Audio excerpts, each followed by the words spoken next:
Hello, friends. Welcome in. Just getting underway. It's the Matt Murphy Radio Show. Good afternoon. May I be the first to say it's 12:04 on this Tuesday, September 19, 2023. This is episode 418 of the Matt Murphy portion of the broadcast day on Super Talk 99.7 WTN.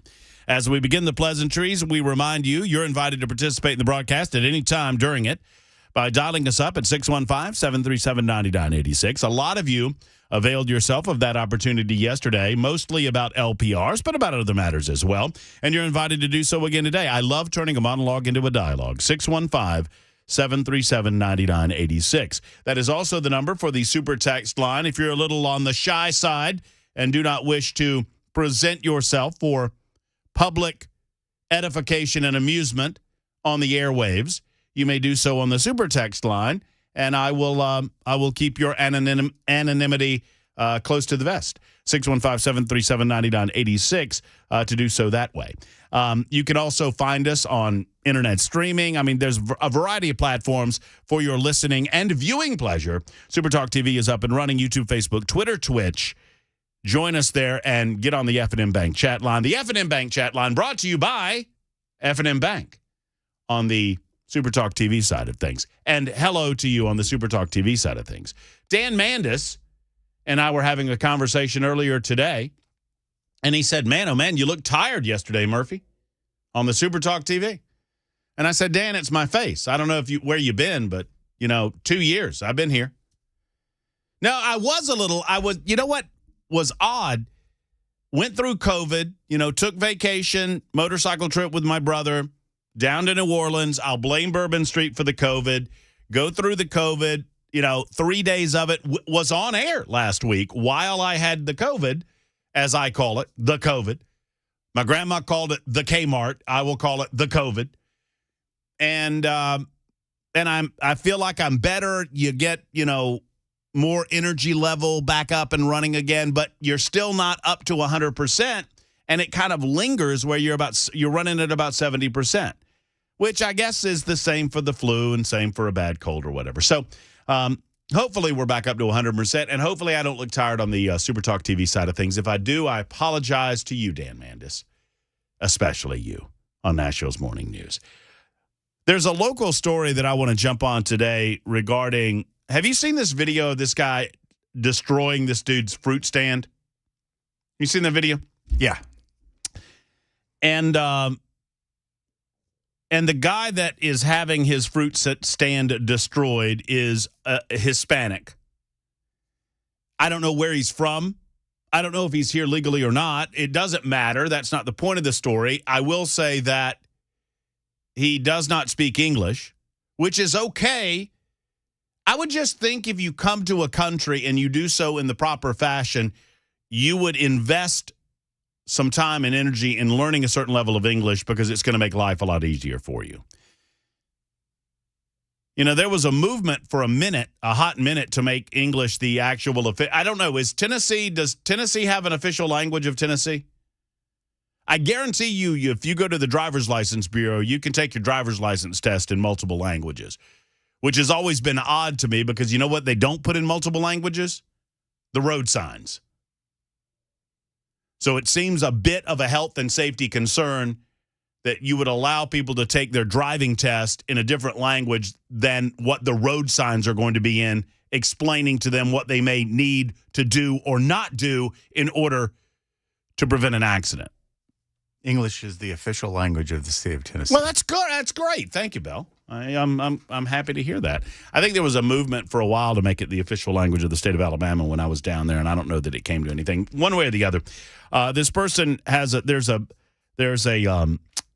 language barrier between this person and the guy that's doing the attacking. But this white guy pulls over. I don't know what the genesis of the story is outside of seeing the video. You may be responsible for me seeing the video, Belle. I think you posted it first, and I went to it afterwards. But we're going to delve into this story for a hot minute because what I find, obviously, the story in and of itself is what it is. A guy's on the side of the road. He's selling fruits and vegetables. I don't know if he had a permit or not. That does not give people the ability to start trashing his stuff, which is what this guy did, and eventually the guy was arrested. He was telling them, get out, you don't belong here, get out, I've told you, get off the roadways, and he's throwing stuff and busting things up, and he's being videoed as he does it. What I find fascinating, the leftist reaction to this, about how we will not tolerate this, not in Tennessee. John Ray Clemens, who is what a dope. What an idiot. We're not going to tolerate this in the state of Tennessee. How dare he? This is going on before I... No, we don't tolerate it in the state of Tennessee, dude. That's why the guy was arrested. That's why he will be prosecuted. What else do you want to do to him? It's like John Ray Clemens is suggesting that justice for this person isn't enough because the person's white. We're getting to a point, and I'm not overstating this, where if you're doing something that the culture has deemed socially unacceptable, not just illegal, that's one thing, but socially unacceptable, that it's perfectly permissible to suggest that you should have some additional punishment put on you. One of the reasons that I've never understood nor agreed with hate crime legislation. A crime is a crime, and a crime should be colorblind in terms of the administration of justice.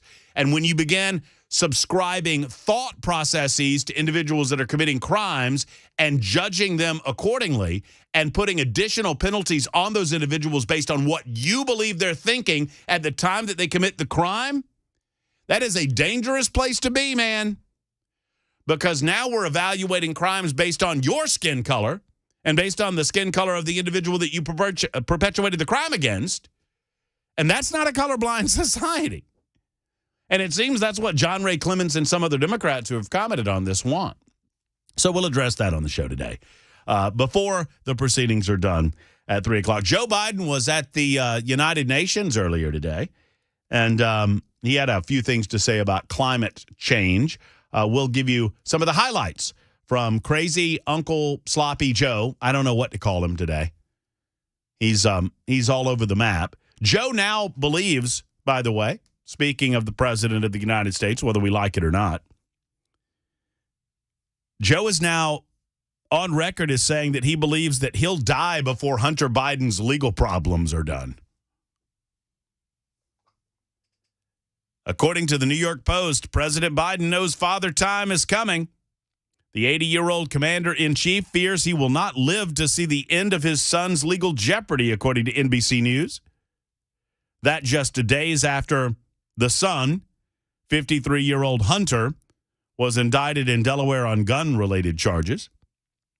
The president and First Lady Jill Biden are, quote, resigned to the fact that Hunter's legal problems will likely worsen in the months ahead. A source close to the family saying Joe has lamented out loud that he might be dead before his son's case would be resolved. Other reports have highlighted Biden's fanatical devotion to his only surviving son and his refusal to accept any advice along the lines of distancing himself from Hunter as he's gearing up for re-election. I don't for a second think that Joe Biden's going to go through the rigors of re-election, and I secondarily don't think for a second. Just understand, write this down, put it in an envelope, seal the envelope, date the envelope, open it up later, and you'll be able to say Murphy was right. Murphy was right. Murphy was right. Joe Biden will not run for re-election. He does not have the physical or mental stamina in order to do so. Number two, Joe Biden will pardon his son before he leaves office. I don't think I'm out on a limb on this. I don't think there's any fear of this limb cracking. I'm almost embarrassed to note this, despite the fact that I haven't heard a lot of people talking about it as of yet. I don't know when Joe makes the announcement that he's not actually running for re-election. I don't know when the Democrats begin that process. Maybe it has something to do with impeachment, maybe not. But I know this, before Joe Biden is no longer president of the United States of America, he'll pardon Hunter. Mark it down. Keith writes in reflection on this story, hell, he's half dead now. Well, yeah. I mean, he seems it, doesn't he? So we got that story going on. We'll get into that. Hey, Ray Epps is back in the news. Did you see the news about Ray? Yeah, he's going to jail for a few days at least. Ray's going to actually face a judge and a jury of his peers, one would presume. In the process, Ray Epps is actually going to face some criminal charges. So when you say jury of his peers, does that mean a bunch of FBI informants? Ray Epps, and that's another thing, by the way, and I apologize. I was doing that yesterday, despite the fact, according to Dan Mandis of Nashville's Morning News, that I looked like holy hell on Super Talk TV. That wasn't the language that he used, but that was, kind of the feeling that I got. I also have this chest congestion that just lays around there and does nothing, but then before you know it, whoop, here comes everybody right up the old gullet. So I apologize. I'm not trying to spit up on you. Ray Epps, a much discussed individual in the build-up to the January 6th riot that occurred outside and inside the Capitol in Washington, D.C., is being charged. Epps was charged yesterday with a felony for disorderly and disruptive conduct in a restricted building or grounds by the U.S. Attorney's Office in Washington, D.C. Man, oh man, a couple years down the road, maybe we'll figure out who the hell put those pipe bombs outside the DNC. Why are you still focused on that? We got a burgeoning economy that's just bringing us all kinds of happiness, and this is from years ago. Bidenomics, baby. Bidenomics. Epps has been charged, according to court filings, which have been uploaded today, with felony disorderly and disruptive conduct in a restricted building for his role in the January 6th Capitol riot. On or about January 6th, 2021, within the District of Columbia, James Ray Epps Jr. did knowingly and with intent to impede and disrupt the orderly conduct of government business and official function, engage in disorderly and disruptive conduct in and within such proximity to a restricted building and grounds. Epps is charged with a single count for violating Title 18, U.S. Code, Section 1752A2, when he was charged by information suggesting he is likely to plead guilty. Epps is he not still in the midst of a lawsuit against Tucker Carlson? I think that's right. He filed a defamation lawsuit against Tucker Carlson because Tucker Carlson had the audacity to identify him as one of the individuals who was stirring up the crowd on January 5th and January 6th, and one of the individuals who had yet to be charged with anything, suggesting that maybe there was a little inside baseball going on. I predict to you today on this September 19th, 2023, at 17 minutes after the hour of 12 o'clock in the afternoon, that Ray Epps will not plead guilty to a felony count, that it will be pled down to a misdemeanor. And when it is, that Ray Epps might serve a little bit of time in jail, but it will be much less than the time in jail served by many individuals. I still have great suspicion about Ray Epps, who he was, and what he represented on January 5th and January 6th, 2021. A single count, right? Everyone else you hear about gets hit with the entire book, man. 15 counts, 20 years in jail.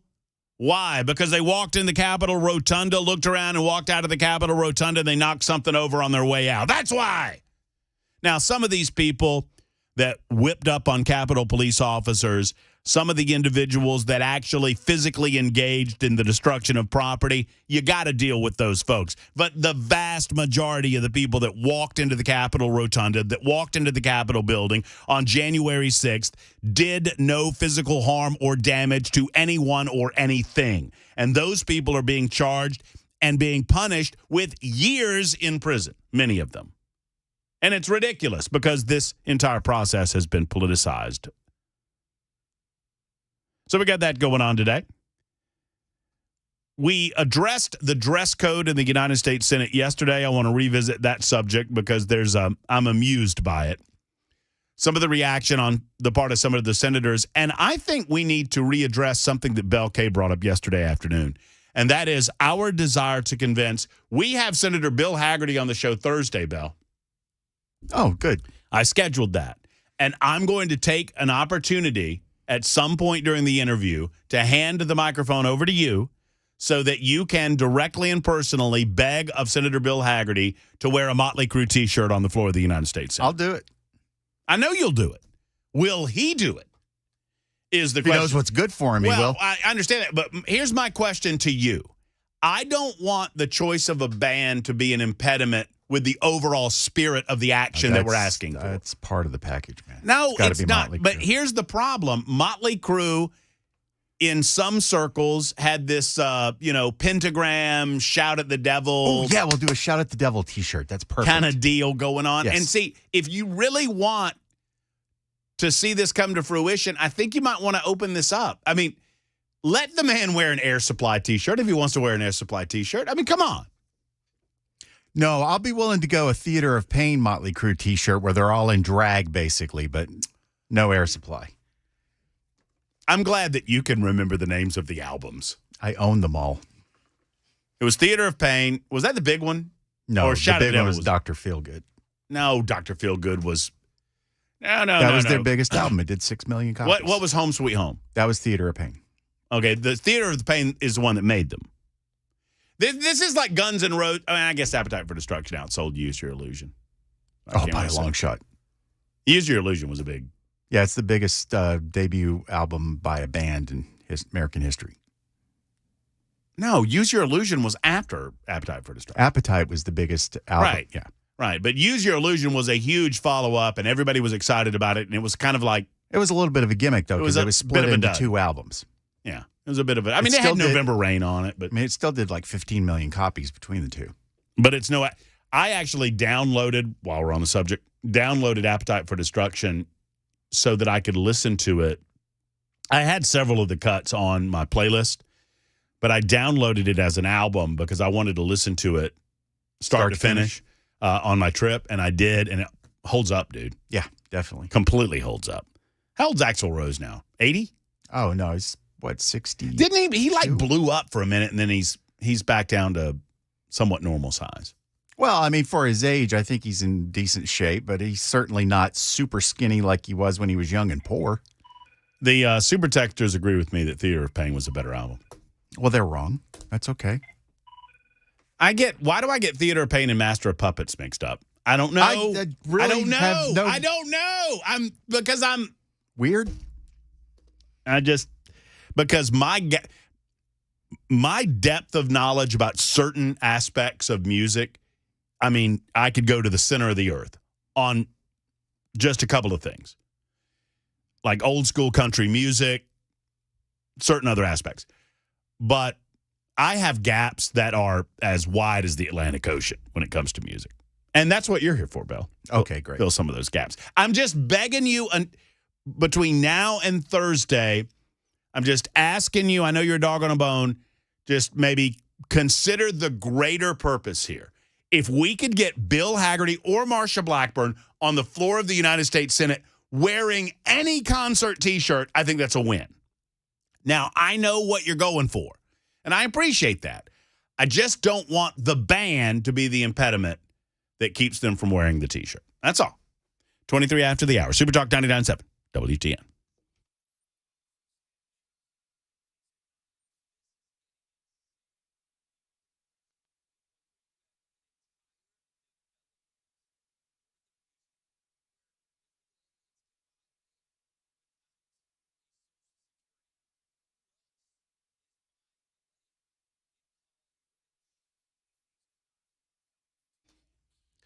United Structural Systems is your one-stop shop for all things waterproofing and all things structural in your home. Let's talk about United Structural Systems and what they provide. For the last, 94 to 2023, that's almost 30 years.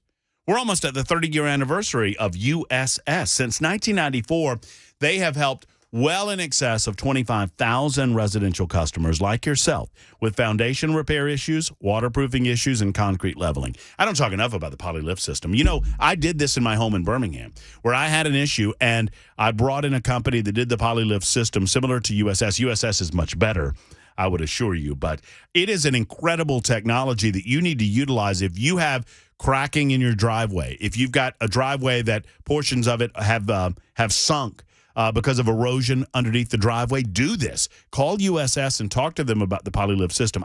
I was so fascinated. I sat and watched them do it as they drilled the dime-size holes into my driveway. They lifted the concrete up. They leveled the concrete. They sealed it. And it's like it never had a crack in it. And I didn't have to pay the tens of thousands of dollars to replace the concrete. How about that? Concrete leveling, check. Waterproofing, check. Foundation repair, they'll take care of that as well. It's USS. They guarantee their best. 615-488-7855, 488-7855, or online, USSTN.com.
Hey, friends, it's Matt Murphy. Tennessee Men's Clinic is on my mind, and I hope that it's on your mind. Gentlemen, let's talk to you for just a moment about your health. You know, I was at Tennessee Men's Clinic today because I wanted some of my numbers checked. And I'm not having issues that present themselves, except I've had some energy issues related to COVID, and I want to make sure that my T levels are where they should be. Now, you know, absent that, you know, I get out, I do the yard work, I do all the other things. I've had the motivation and drive to get those things done, but I do not want to be like most men, in as much as when you start losing certain levels of T and whatnot, you allow that to go by the wayside. You just chalk it up to middle age. I'm not going to be that guy.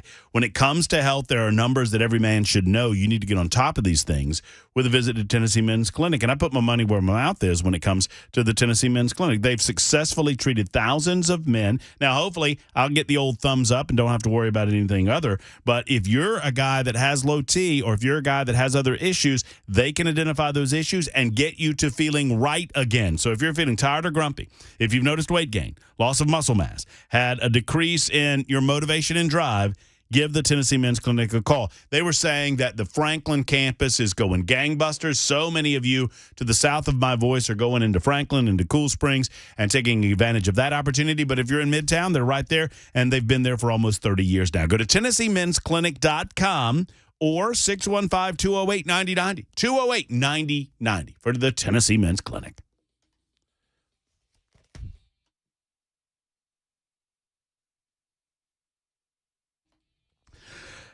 Super Talk 99.7 WTN. Matt Murphy and you until 3 o'clock. Open phone lines, open super text line, 615-737-9986. 615-737-WWTN. All right, Bell, this is the best that I've heard. Now, forget about, I know that you're not loyal along these lines to Super Talk 99.7 WTN. Some people are suggesting a Super Talk T-shirt. Okay, sure.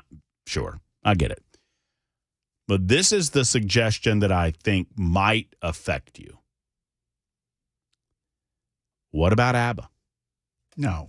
What do you mean, no? There is absolutely no reason to put them into a situation where we're trying to use them to be offensive to make a point. Well, if your point is to be offensive, then you're going to lose. Are we trying to win here or what? I mean, Haggerty's not going to play along if your purpose is to be offensive. Well, I'm not going to tell him that. I'm just saying, you either want this to happen or you don't. I think you're putting Motley Crue on that T-shirt as an impediment to making this happen. Not at all. I mean, that ABBA shirt that you had for your birthday, would that not look great on Marsha Blackburn? I don't want to be part of this anymore. I have to go. That's what I do. That's my gift in life, is that I take people with good ideas and I beat them over the head with their own ideas until the point that they don't want. And you took what was probably the nicest birthday present I've gotten in the last 20 years, and you've turned it into something dirty. Now every time you'll wear it, you'll think of Senator Marsha Blackburn. I actually separated my laundry last week to make sure I washed that shirt in cold. Well, you turn it inside. Well, you do wash it in cold. That's a good plan. You also turn it inside out. That'll protect the screen printing on the front. A lot of people are suggesting the Trump mugshot. Obviously, that would be a good suggestion. Marsha can pull off the Dancing Queen shirt, writes 0397. Not so much for Bill.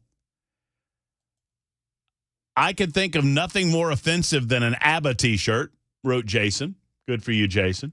Jason, don't make me come over there. Boston or Kiss, NWA, a lot of Trump hoodies. We're getting those suggestions. Ted Nugent, he won't sue.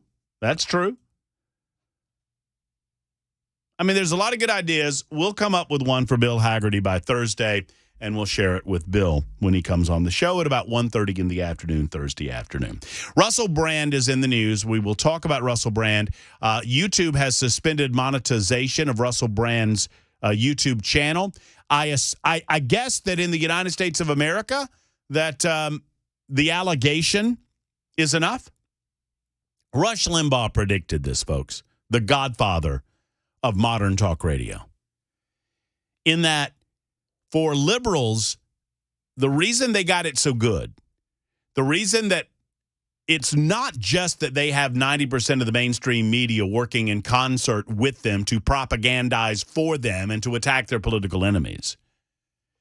They have convinced these organizations, like the mainstream media and like YouTube, that the accusation itself is enough.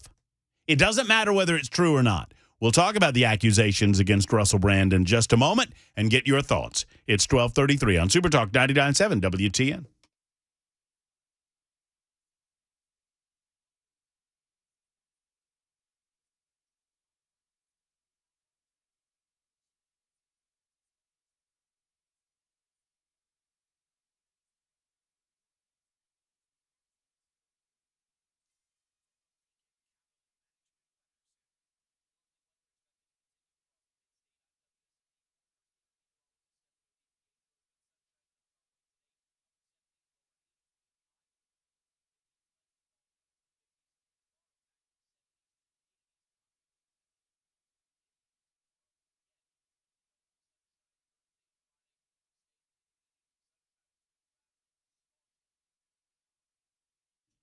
The best way to head off costly repairs, breakdowns, or even more expensive early replacement of your AC or your heating system is to get somebody out there to check it out to make sure that it's running as it should. Hey, friends, it's Matt Murphy, and my guy, my go-to man in this industry is Jeff Eddy in Efficient Heating and Cooling. I like to say, if you're sweaty, call Jeff Eddy, or if your heater's not ready, call Jeff Eddy, because Jeff Eddy and Efficient Heating and Cooling will get someone out to your home today or tomorrow, and they will get it done the right way. They don't charge you overtime rates if you have to call them on the weekends or on the evening hours. They do not overcharge you whatsoever. They keep those invoices low. Matter of fact, for a maintenance call on your heater, you will never pay over $125 with Jeff Eddy and Efficient Heating and Cooling. That's the way that it goes. Now, oftentimes you pay less than that if you've got one unit, but if you have multiple units, you don't pay over $125. It's that flat rate that keeps people coming back again and again to Jeff Eddy and Efficient Heating and Cooling. Now, the time will come when the heater or the AC goes out, and when that time comes, you'll know you're being told the truth with Jeff Eddy's team. They'll tell you the truth, and they've got the things to help you get that system replaced jiffy quick. What with free financing on your next unit, a diamond contractor with Mitsubishi Electric, and Elite Pro partner with Rheem. All of these things matter. They all matter. They all add up to efficient. HVAC.net. That's efficienthvac.net or 615-784-4424, 784-4424 for Efficient Heating and Cooling.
Super Talk 99.7 WTN. In the midst of everything else going on in the world, Kamala Harris has done a sit-down.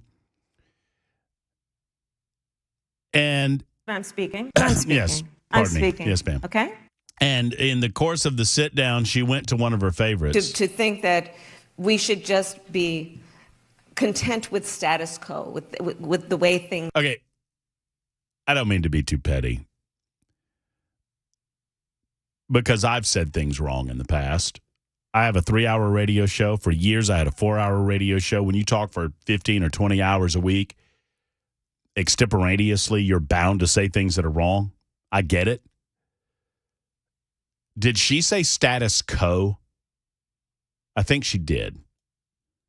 Let's listen again. That we should just be content with status quo. Sure it wasn't status ho? Status quo. No, you may be right. Does somebody need to tell her it's status quo? It's Latin. It won't help.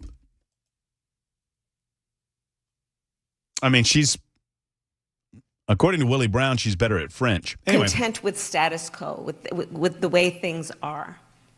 The point about progress is to have the ability to have a vision and a belief and some faith in what can be. Oh, yeah. Unburdened by what has been. Oh, yes. It's her Oh, yes. It's her favorite. It's her favorite line. She loves it. I can imagine what can be and be unburdened by what has been. You know?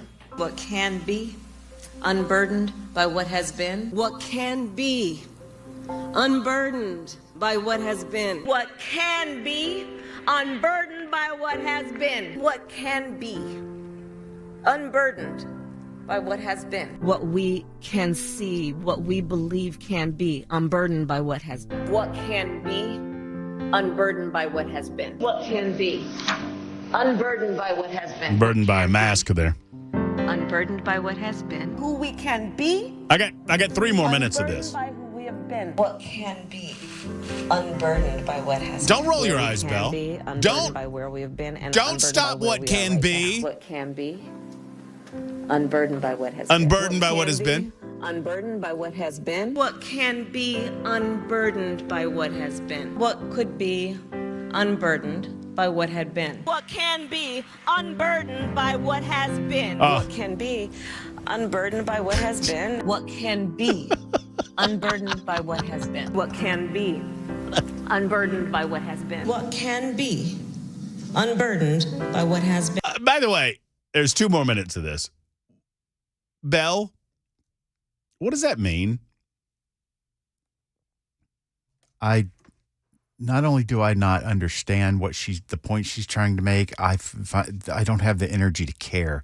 I really wish she was just... Excuse me. What? I don't.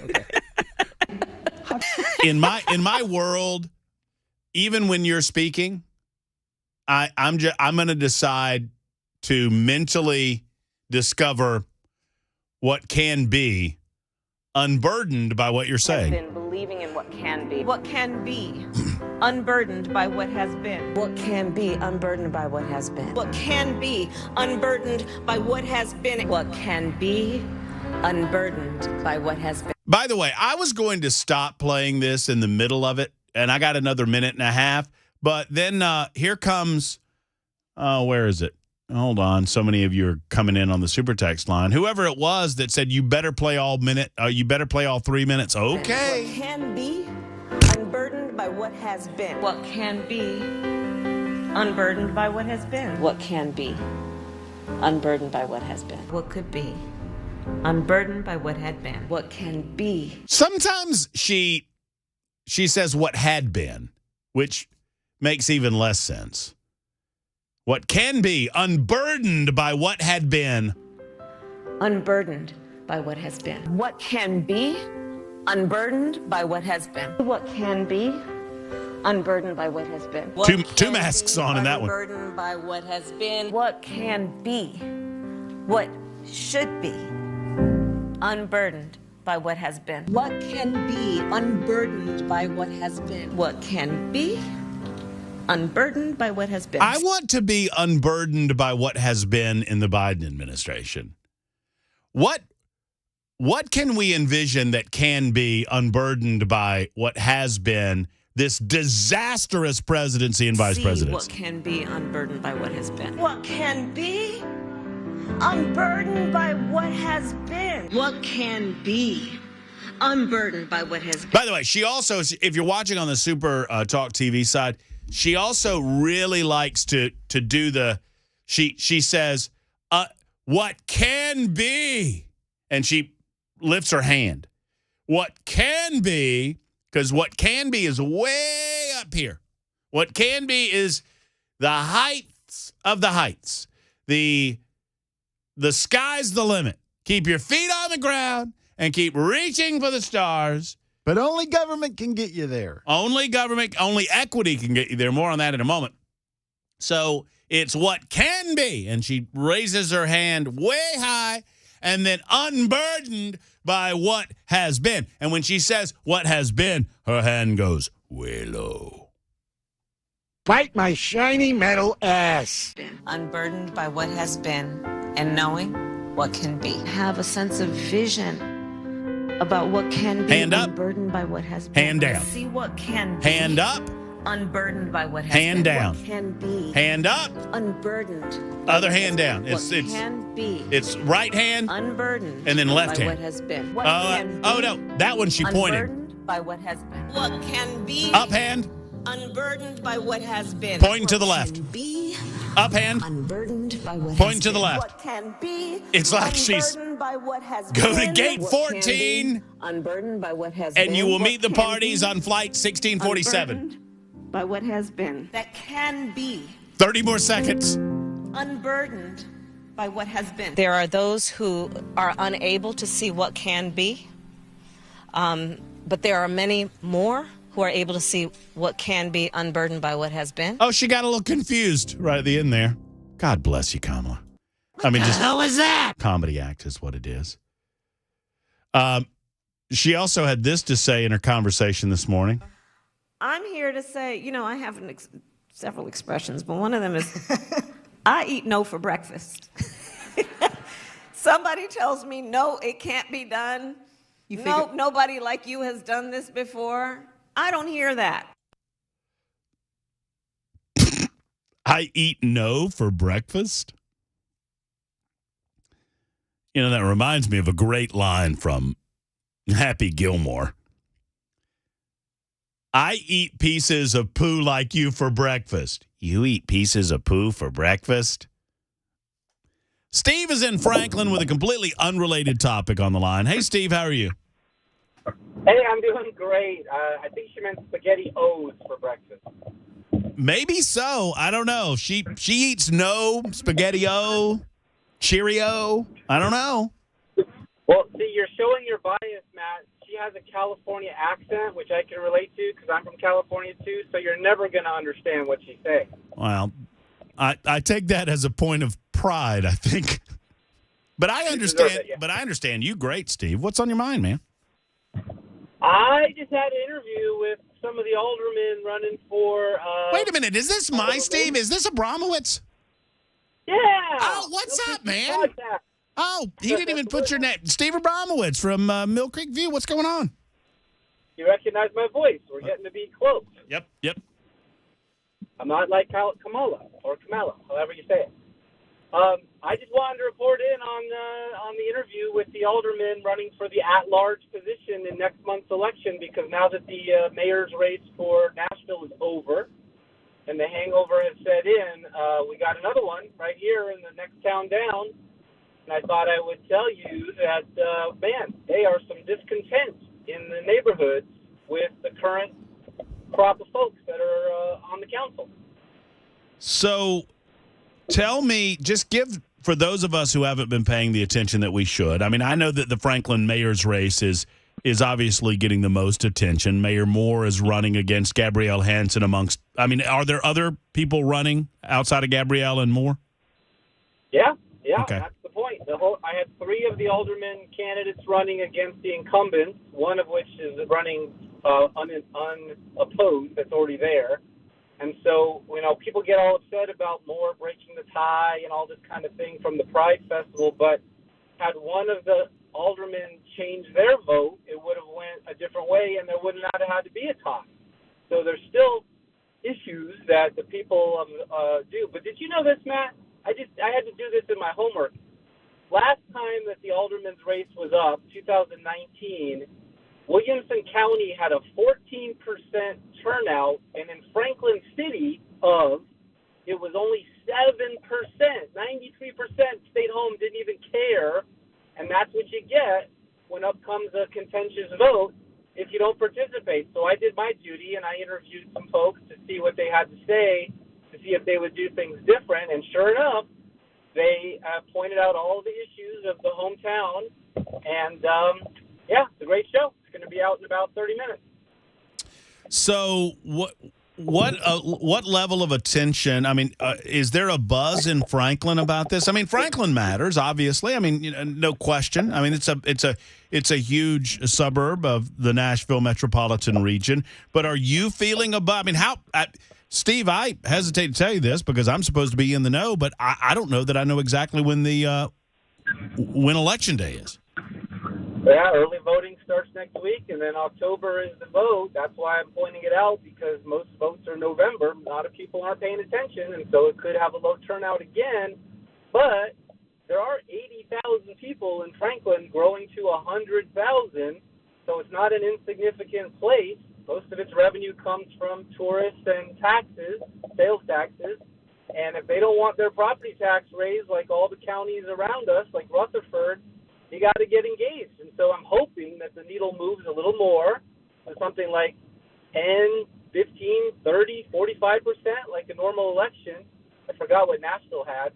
But if they don't, they're going to have issues like they had last summer with the Pride Festival that everyone says they didn't want. But sure enough, they got elected officials that maybe gave them what they didn't want, or maybe what they thought they did want. If you don't express your vote, no one really knows, right? They're just not engaged. So, my show is all about talking to people who don't get heard in any other news sources. And, I had Gabrielle on yesterday, but today is the other alderman, and they are pretty upset with the way things are going. There's a $100 million city hall that they want to remodel. That comes out of the surplus, taking our AAA-rated bonds to who knows what. There's water issues. They're building a high-rise on a floodplain.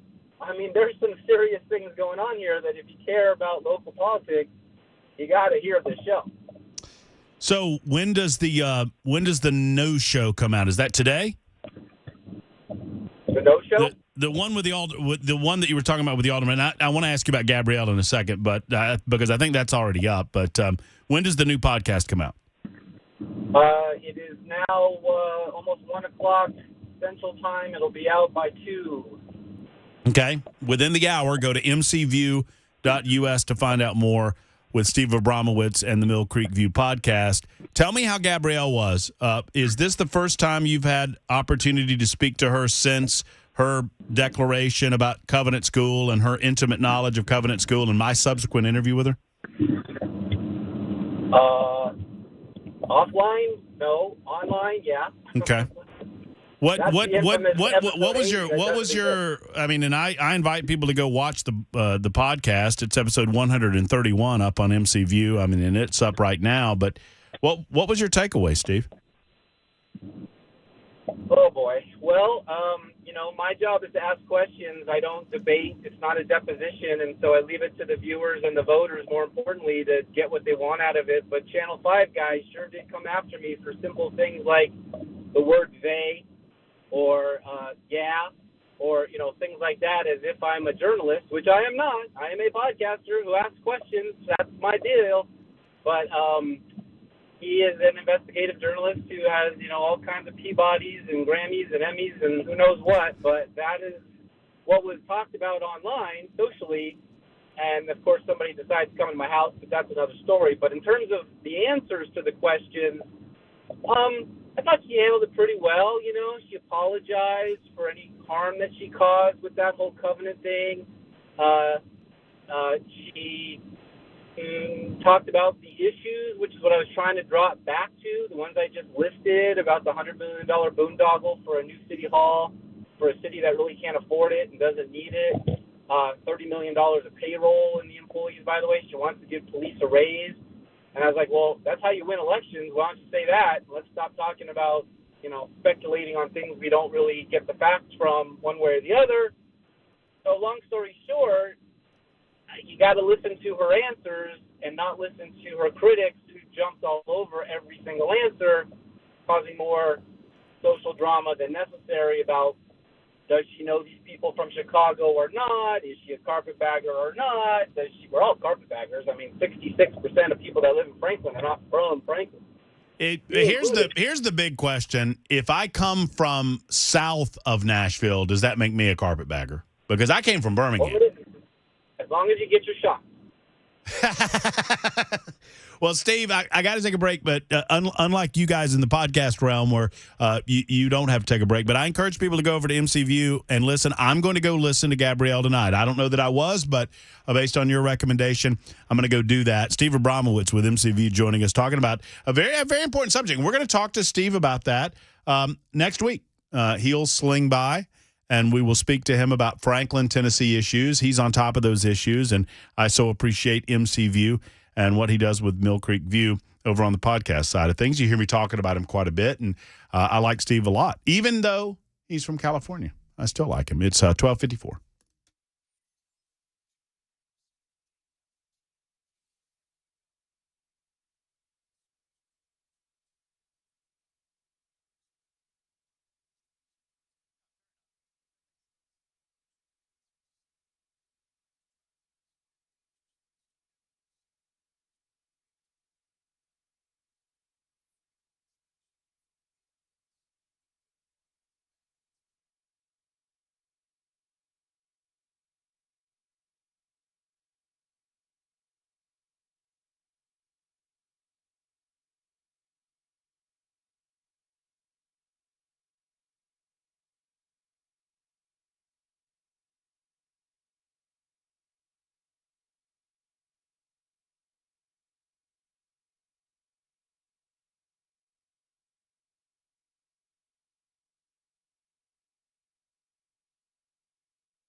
Hey, friends, Matt Murphy for the Glock Store, right there on Airlane Drive, right off of Elm Hill Pike. You know where they are, and if you don't, why don't you know where they are? They're the world-famous Glock Store for a reason. They not only have the friendliest of folks, they've got more Glocks than you can shake a stick at, or any other gun at, for that matter. They've got other handguns, long guns, accessories. They've got clothing items suitable for concealed carry and otherwise. Plus, they've got the friendliest sales associates around. They've got performance parts that they make right on site in their manufacturing division. Parts like pyramid triggers, tungsten guide rods, extended controls, night sights, and much, much, much more. And they will install them for you for free while you wait at the world-famous Glock Store. Plus, I have mentioned many, many times in the past the world-famous shooting rooms. No shooting lanes, shooting rooms. You go to shoot270.com. You can find out more about memberships and exactly why they choose shooting rooms as opposed to shooting lanes. And they have qualified instructors that can help as many as 4 people at a time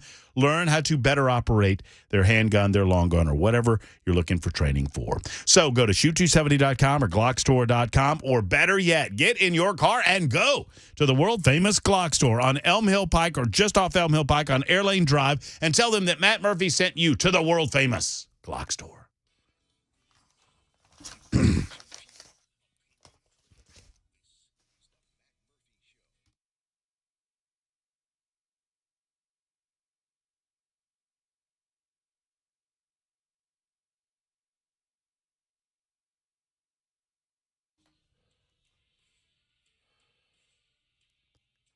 Here we go. It's hour number 2 of the Matt Murphy Show on Super Talk 99.7 WTN, our Tuesday edition in progress. Happy afternoon. Hope you're doing well. 106.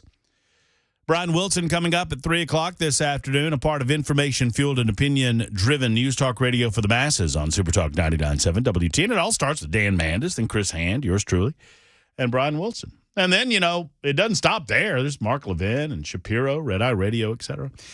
We've got lots to discuss, and I am interested in hearing from you in hour number 2. Always best to turn a monologue into a dialogue. So Joe Biden was in New York City earlier today and apparently has made a point not just to avoid all of the illegal aliens that are in New York City, because they're shipping them up there from the southern border. Thank you, crazy Uncle Joe. But he's making a point, obviously, to avoid all of those individuals and to avoid those areas. And you can do that if you're president of the United States. He's also avoiding, according to reports, Eric Adams. Like, Eric Adams wants to meet with the president of the United States. He's the Democrat New York mayor. Wants to meet with the president, and Biden is actively attempting to avoid him, which is amusing.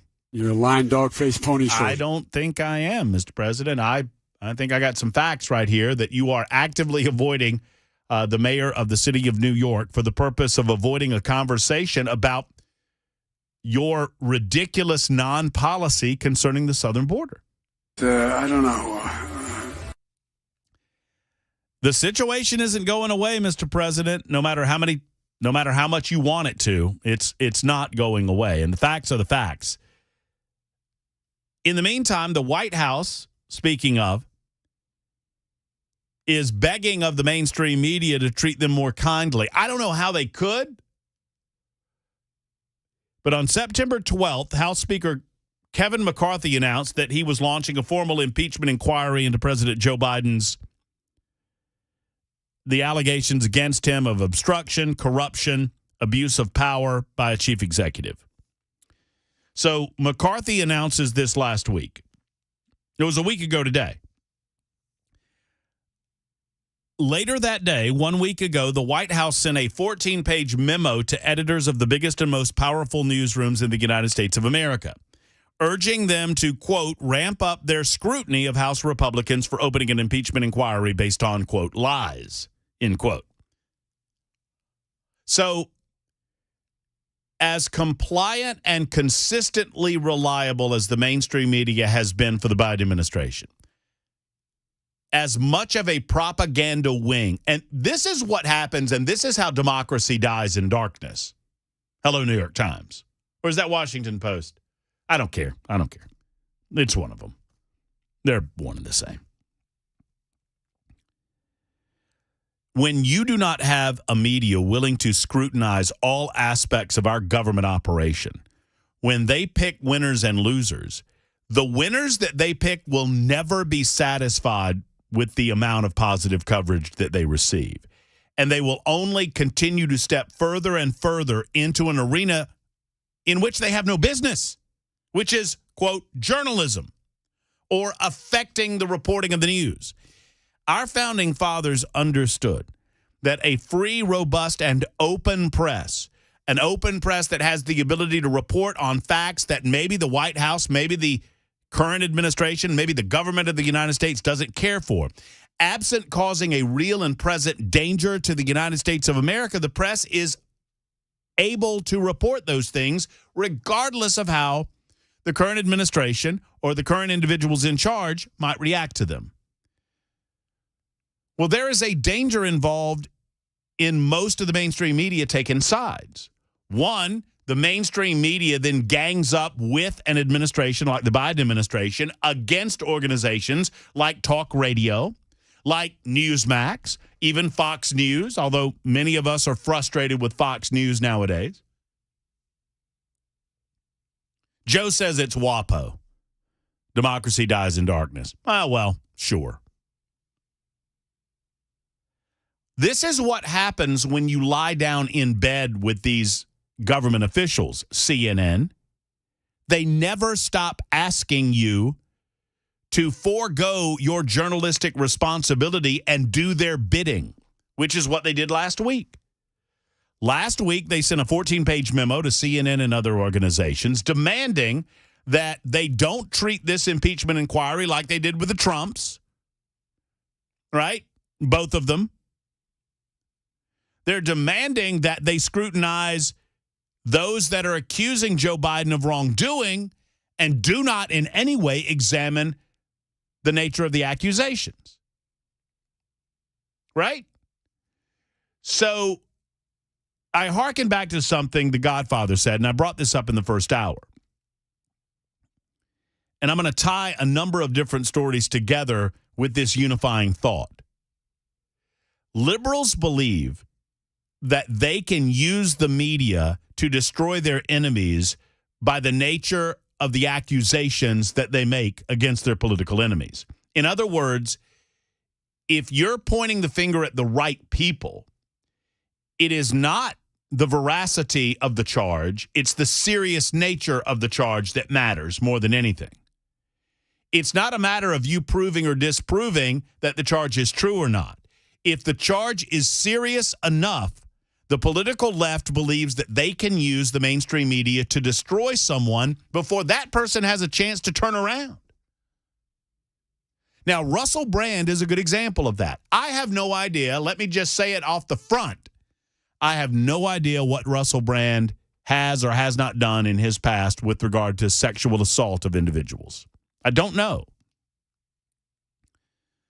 But I believe the nature of these latest charges against Russell Brand are very suspicious. Now, trust me, I'm going to tie the two things together. I'm going to tie this and what CNN was accused of doing last week at the behest of the White House together. So you just bear with me. So on the Russell Brand story, Russell Brand is a comedian, British, stuck, kind of to straight comedy for a while. Comedy becomes social commentary, and he kind of became a Dave Chappelle type. Inasmuch as he had developed a brand, no pun intended, he had developed a following, so much so that he felt like they could not destroy him if he stepped out on several limbs with regard to social commentary. And he has done so on several fronts, primarily going up against the government's interaction with big pharmaceutical companies and how that relates to the COVID-19 crisis. He has furthered that commentary into other arenas like climate crisis and other exposés into how corporations are willing to team up with government entities in order to further their own interest, even if those own interests go against the interest of the people of the world, or in this case, the people of the United States of America, or the people of Great Britain. When powerful entities get together and have hidden agendas, they will lie, cheat, and steal to further those hidden agendas, even if it means it's to the detriment of the general population that they simultaneously claim that they're trying to help. Russell Brand has made this point again and again and again regarding pharmaceutical companies, Moderna, Pfizer, and others, Johnson & Johnson, I suppose, with regard to COVID-19. That while we suffer with a lack of information, while we suffer with onerous mandates and, whether it's a masking mandate or a vaccine mandate, the pharmaceutical companies that off the jump promised us that they were doing this for the betterment of the world and they weren't doing this to make money, they've been making tremendous amounts of money. I am on record as saying, and maybe this predisposes me to want to give Russell Brand the benefit of the doubt regarding the accusations against him, but I am on the record as saying, if there is a broad organization or a category that is more detrimental to the free flow of information and operations in the United States of America in terms of what our founding fathers intended, it is the pharmaceutical industry. Let me say this. Why is it that we can never truly talk about mental health in the United States of America when it comes to gun violence? Why do you think it is that we give lip service to mental health, but as soon as someone like Matt Murphy begins to ask questions about how many individuals that engage in levels of violence that are categorized as mass shootings, how many of those individuals are on pharmaceutical drugs? How many of those individuals are on medication for ADHD or ADD, for example? How many of those individuals have been taking psychotropic drugs for all of their adult lives? And can we have an impact study on potential side and after effects of being on those drugs and getting off of those drugs, or long-term ramifications of those drugs? We don't have that conversation in America. Name the lawmaker that's made it a point to bring this up that has not been challenged and ultimately destroyed by pharmaceutical money in the next election cycle. Why is this not a focus of attention on the part of conservatives and Republicans? If liberals want to go after the guns, every time there's a mass shooting, covenant or otherwise, every time there's a mass shooting, liberals go all in against the NRA and gun manufacturers and other organizations that they believe are causing the problem, or at least that's what they would tell you is causing the problem. Well, I will ask you, where are the conservatives going after the pharmaceutical industry that seems intent on drugging the crap out of the United States of America to the point where we don't know our butts from a hole in the ground?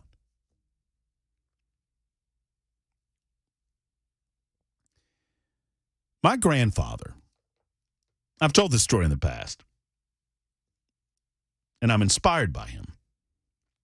My grandfather called me around the age of 75. He's a type 2 diabetic.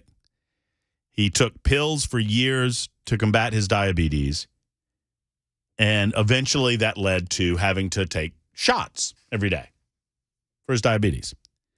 In addition to that, he had something for his heart, he had something for his lungs, he had something for his kidney. I mean, he took maybe, 10 pills a day or whatever. And one day, at the age of 75, he called me and he said, I've decided to stop taking these pills. And I said, sir, I'm not doing it anymore. I'm not taking these insulin shots anymore. I'm not taking these pills anymore. And I'm like, well, Pa, you might want to talk to your doctor about it. I talked to him. Well, what did he say? He told me to keep taking them. I'm done. I can deal with it. Well, at the time, it worried me.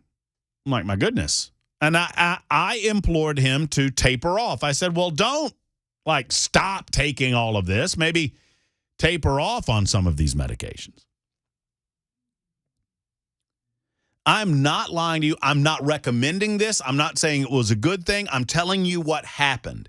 I visited him a month later, and he had stopped taking every pharmaceutical drug prescribed to him by a doctor. And I asked him how he did it. He said, every one of those drugs is because something else is going on in my life that I can affect.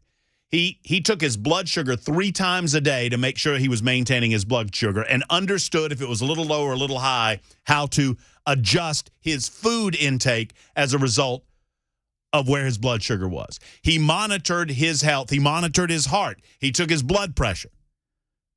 Now, once again, I'm not suggesting that there are not some drugs that are necessary and good. Obviously, there are. But we got way too many psychotropic drugs going on in the United States of America to the point where when people feel a little blue or down, they want to take a pill. When they feel a little,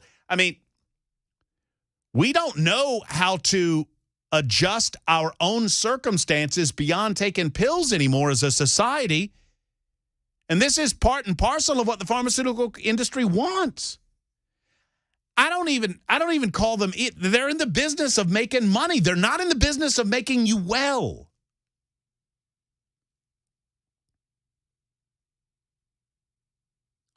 And so, with all of this going on in Russell Brand's world, suddenly, interestingly, as he goes against these shadowy big money corporations, he's accused of sexual assault. The same guy that escaped the Me Too movement is now accused of sexual assault, sexual rape. Now, once again, I don't pretend that I know whether Russell Brand is guilty or not. But I am suspicious, inasmuch as 4 women came forward. None of them came forward of their own volition. All right, once again, I want to repeat to make sure that even those of you in Aniana can understand and get it. They could be telling the truth. Russell Brand could be guilty of these things. I do not know. But I am suspicious when none of them come forward on their own, they're all approached by the Times of London and the Sunday Times and Channel 4 with the BBC.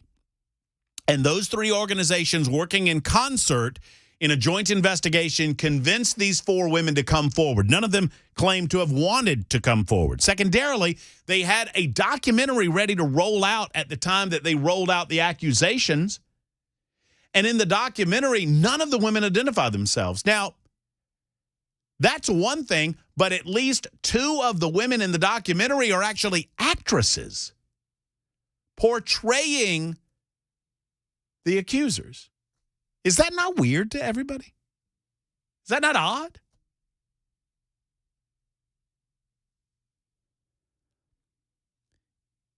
Russell Brand has now been demonetized. Remember what Limbaugh taught us, it's the seriousness of the allegation, not the veracity of the charge. That's the way liberals operate. That's how they operate to destroy you, to cancel you. So 123 on Super Talk 99.7 WTN.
I want to lobby to change our name to Super Duper Talk. Who do I go to for that? Nobody. You just do it. I would think Mandis would be into you it. just do it. It's Super Duper Talk, 99.7 WTN. Thank you for being around, whether you're listening on the airwaves, whether you're listening on a streaming platform, or you're watching on Super Talk TV. I thank you for that. I'm in my Mandis outfit today. You notice? As we've discussed, it's always better to ask forgiveness and not permission. Well, that's true. My Mandis outfit, anytime I wear gray, I feel like Dan. Oh, well, yeah, that's true, yeah. I'm getting skinnier like Mandis, too. Yeah? You seen him? No, he's tiny. Break him across your knee. I tried to talk to him today, but he threw the car into drive and split before I could get to it.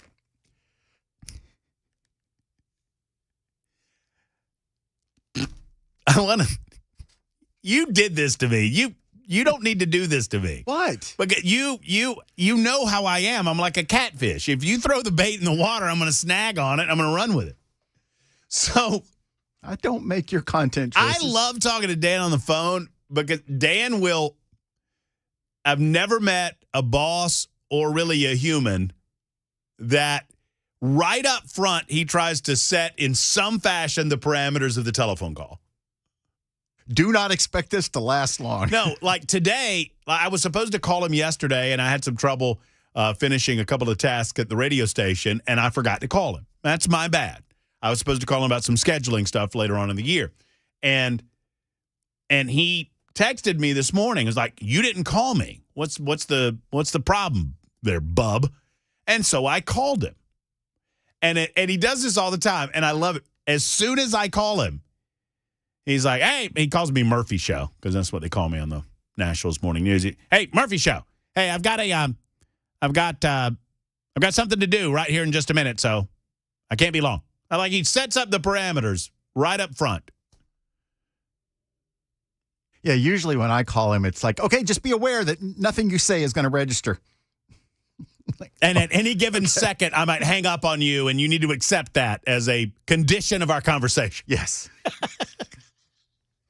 And then right in the middle of a sentence, you hear click. Or the conversation goes on for 30 minutes because we're talking about something, anyway. But for you, it was you just wanted to wave at him in the parking lot today? Yeah, he can't have that. I know I'm all over the map on this subject of the pharmaceutical industry, and it's one that I want to delve into a little more fully. I hope that you have thoughts on it.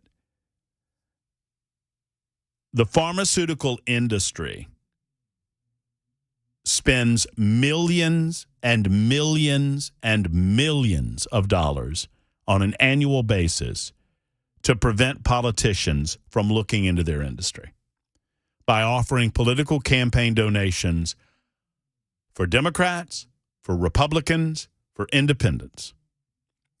And they use some of the good that they do, and there is good that they do. It's a huge industry, obviously. The medical field, the pharmaceutical industry matters, obviously. But they use the good that they do as a pick for the overprescription of the United States of America more broadly. And the reason that I told you the story about my grandpa, not because I recommend it, not because I think it's a good thing to do, but since my and that was, 15 years ago or so, maybe a little more than that. I take a multivitamin in the morning. I take vitamin D in addition to the multivitamin. And I take a 12.5 milligram blood pressure pill that 20 pounds from now I will no longer take. And that's it. And I'm 50. Now, I'm not saying that makes me better, worse, whatever. What I would suggest is that should all of us not have the mentality that we should do the things in our lives necessary to not take any medicine? But sadly, I think that we have bought into this mentality that the pharmaceutical industry promotes, that if you have a problem, just go to the doctor and they'll get you a pill. That's not an answer, folks. That's not getting to the underlying. Sometimes the underlying circumstances surrounding whatever issue you have going on cannot be altered or fixed in any other way than medication. I get that. My mother was on phenobarbital all of her life after her brain surgery.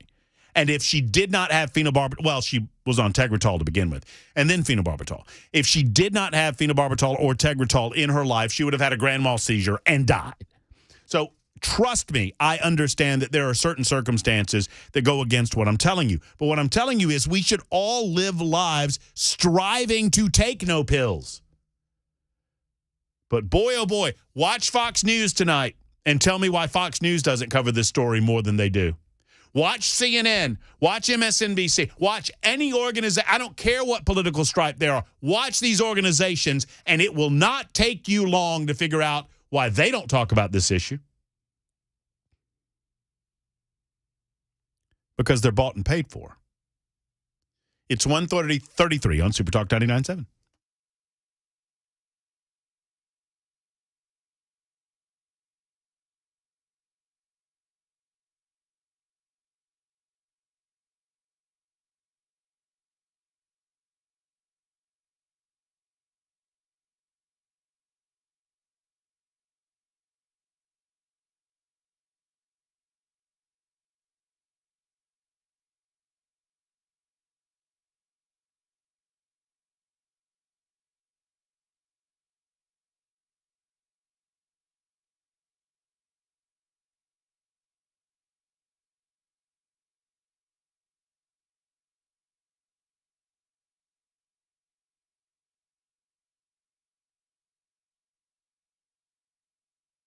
The Dr. Gill Center for Back, Neck, and Chronic Pain Relief believes in more holistic and a natural approach to dealing with the pain that you might be feeling in your body, whether it's neck pain or back pain or elbow pain. But let's talk about knee pain for just a moment, because the Dr. Gill Center believes if you suffer from knee pain, if it's painful to walk or perform day-to-day activities, they want to talk to you.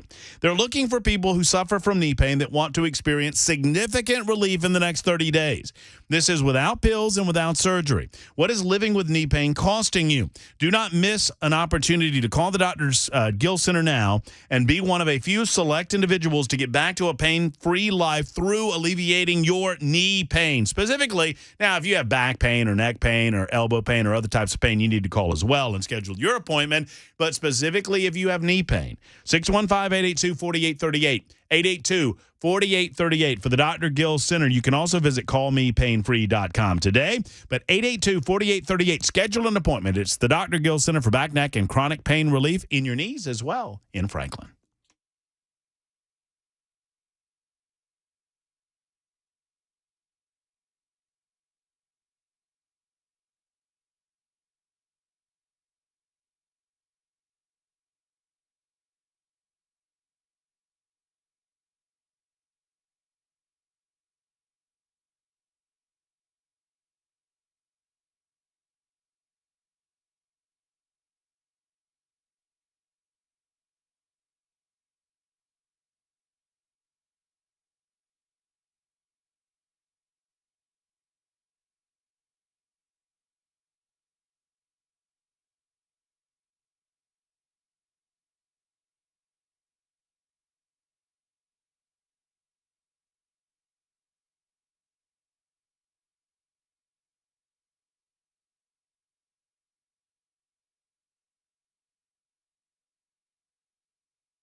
Super Talk 99.7 WTN. It's one of those days. By the way, it's Matt Murphy, the Matt Murphy Show. Headless Bell behind the glass, making sure that everything that comes out of our speakers sounds as good as humanly possible. Mac Morey is gathering headlines as we speak. Actually, as we speak, I think he's talking to Chris Webber about how to make his Tennessee Volunteer football team better. You know, Webber gets here. Webber is offering thoughts about the Georgia Bulldogs No, I probably shouldn't go there. No, okay. All I know is he's got more hate speech on his shirt. What's he got on his shirt back there? Chiefs. Oh, does he? He better watch out, man. Chiefs. What's going on? So glad you could join us. Oh, hey, we man. didn't interrupt anything, how's did it going, we? buddy? Hey. We were just discussing. I was mentioning that you were working hard gathering headlines. Then I looked up and realized that wasn't true. That you were yapping with Weber, and I assumed that you were getting some college football advice from Chris Webber. Oh, yeah. About how to make your football team better. Yep, he's giving me college. I'm giving him NFL. We're helping each other out. Yeah. Well, I don't know. The last I checked, the Kansas City Chiefs has they have the same record as the Tennessee Titans. Is that not correct? That's very correct. Mhm. Yes, 1-1. You know, Love it. Love the hate. Bring it. Because I was such a Falcons fan for years, that means I wasn't that into the NFL. And then the NFL did the whole kneeling thing, and it kind of took me away from it for a while. Yeah. And but I came back because I moved to Nashville, right? And I'm probably more into the NFL than I've been in 15 years. Yeah, you're in fantasy leagues. You're doing some different stuff. You know, I'm having a good time. Yeah, I'm feeling good about it. Having some fun. But being more into it, I noticed the NFL, like college football, there's still that dynamic that if you lose a game, it's freak out time. It's like, whoa, this is a big deal. Right. Yeah. I mean, because nowadays, I mean, you can have one, you can't have two. No way you can have two. The NFL is chill. Oh, yeah. I mean, it's a much more It's like, chill.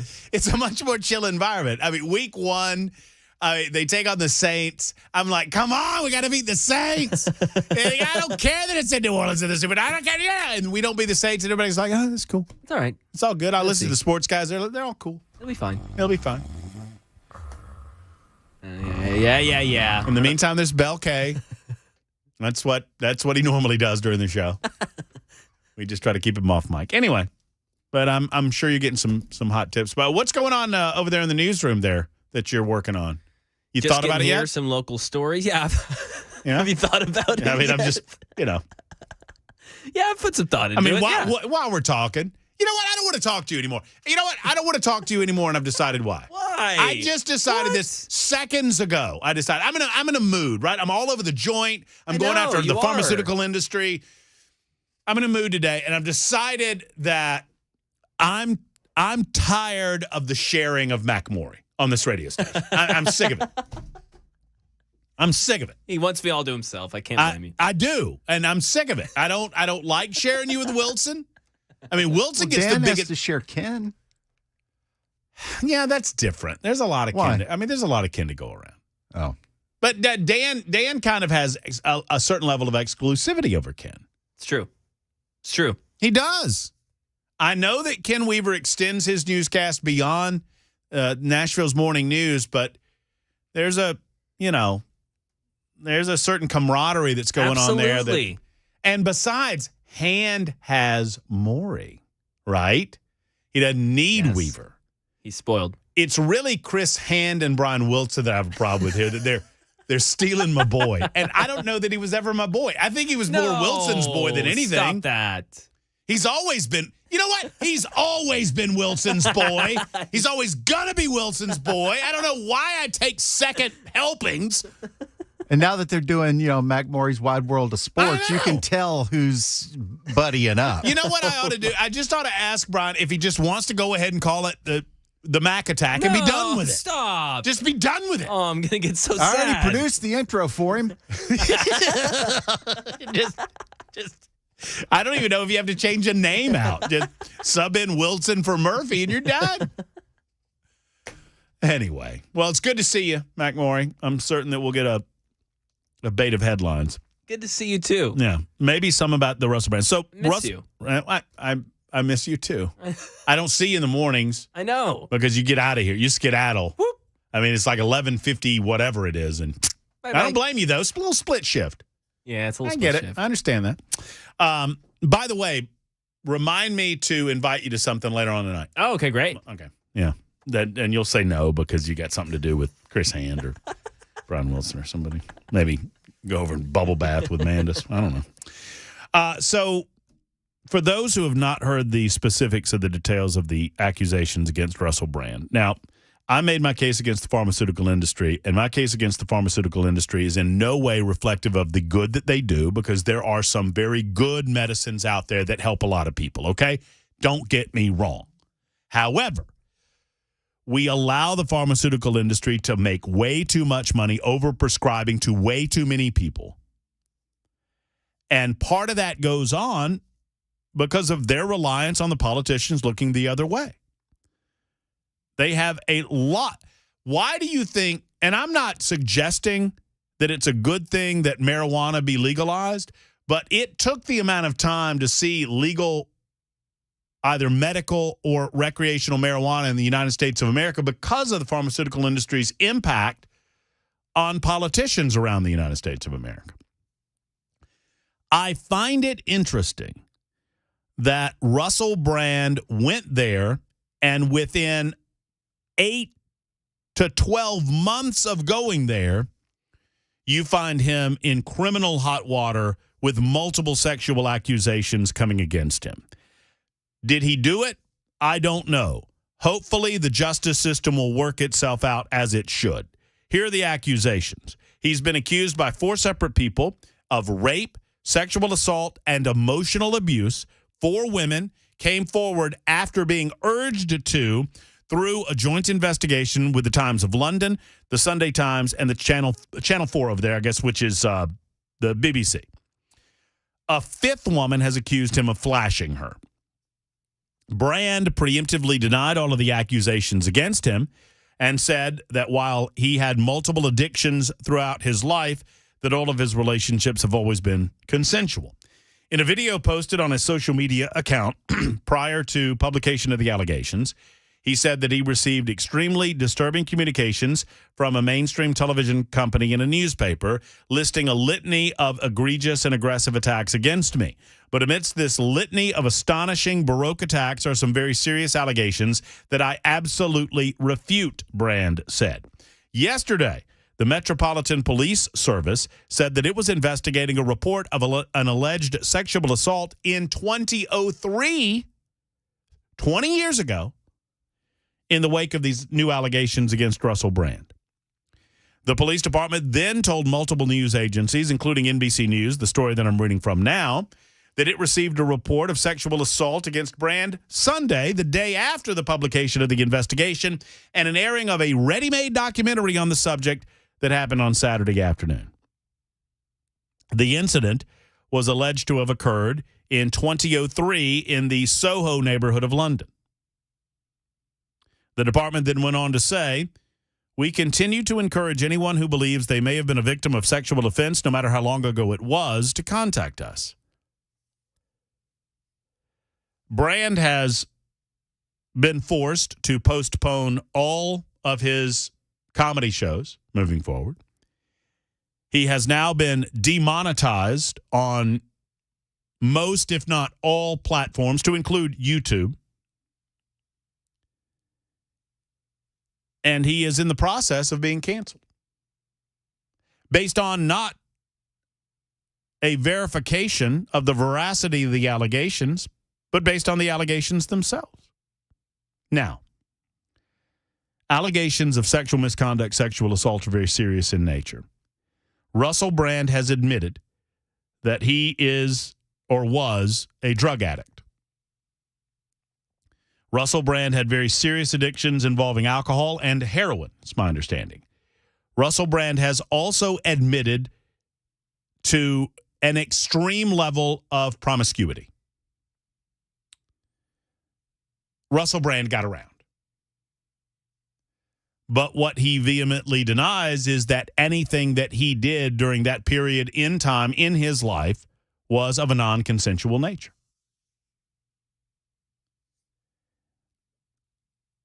Being accused of sexual assault is similar in its nature. And here's why I want to take it very, very seriously when, with everything else surrounding these accusations, with his assault against the pharmaceutical companies, assault against conventional wisdom regarding COVID-19 and the pandemic, with his assault against the nature of politicians and their chumminess with the pharmaceutical industry, not just in the United States of America, but worldwide.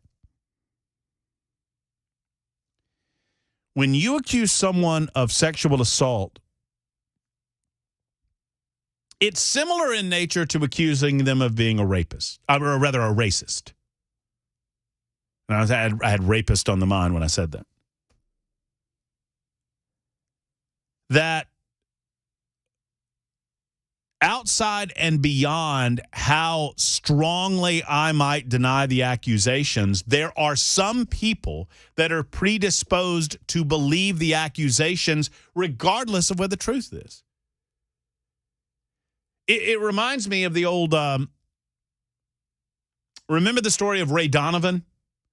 Not the television show. He's a man by the name of Ray Donovan who was nominated by Ronald Reagan. I think I have the details of this correct. He was nominated by Ronald Reagan to be the Secretary of Labor, or was the Secretary of Labor. Anyway, he was accused of funneling money and money laundering and all of these different things, none of which he did. But his name was dragged through the mud in the early 1980s. And he was eventually exonerated in court, found not guilty in court, and Ray Donovan stood outside of the federal courthouse in New York City and looked at the cameras, looked at the reporters that had just destroyed him for the last year of his life and said, which office do I go to get my reputation back? You cannot put that toothpaste back into the tube.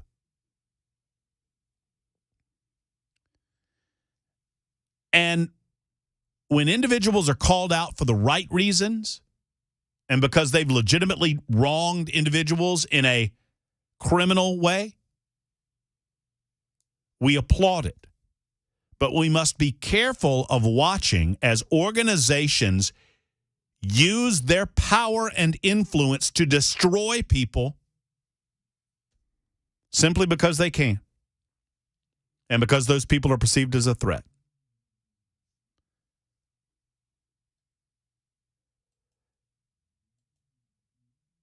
There it is. There's my take on Russell Brand. When we come back, we'll circle back and we'll tell you what this means for Joe Biden and the mainstream media and how complicit those two entities are. That's coming up in just a moment. It's 1:51 on Super Talk 99.7 WTN.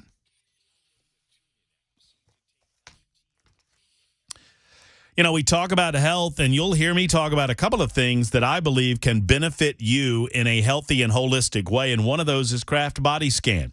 Kraft Body Scan tackles the issue of your health even while you are asymptomatic. In other words, if you're of a certain age like I am, and you want to make sure that everything's A-okay with your heart, or everything's A-okay with your lungs, or A-okay with your gut, or A-okay with anything going on inside of your body, then Kraft Body Scan is the place for you. They'll do a comprehensive CT scan. They've got full body scans going on right now in the city of Nashville. They've been doing this since 2017. The technology has never been more advanced in terms of identifying issues before you can feel them. How about this?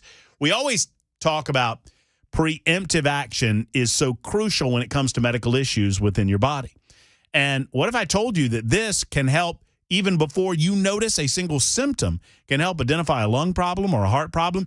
And if you've got nothing going on, it gives you peace of mind. And oh, by the way, it's only $149 for a heart and lung scan, not just for you, but for you and a significant other, you and a spouse. Bring somebody else with, bring your brother, bring your cousin. 2 people, $149 for a heart and lung scan right now at Kraft Body Scan. Sign up today at craftbodyscan.com. That's Kraft with a C. Bodyscan.com or 615-436-1000. 436-1000 for Kraft Body Scan.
Hello, friends. It's your lovable midday talk show host from noon until 3. My name is Matt Murphy. I'm here until we hand the baton to Brian Wilson, and that happens in about an hour from now. You know, discussing Russell Brand and his push against the pharmaceutical industry, and by extension, his push against the narrative of the pandemic, reminds me that we have a guest coming up in about in about 5 minutes in the last hour of the show, Debbie Matthews.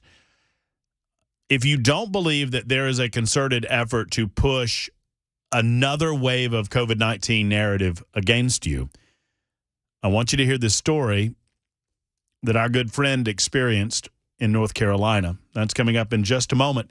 Also, Donald Trump is right on the issue of abortion, although he's being attacked by conservative movements around the United States of America. I'll tell you what I think he's right about in hour number 3 of The Murphy Show on Super Talk 99.7 WTN.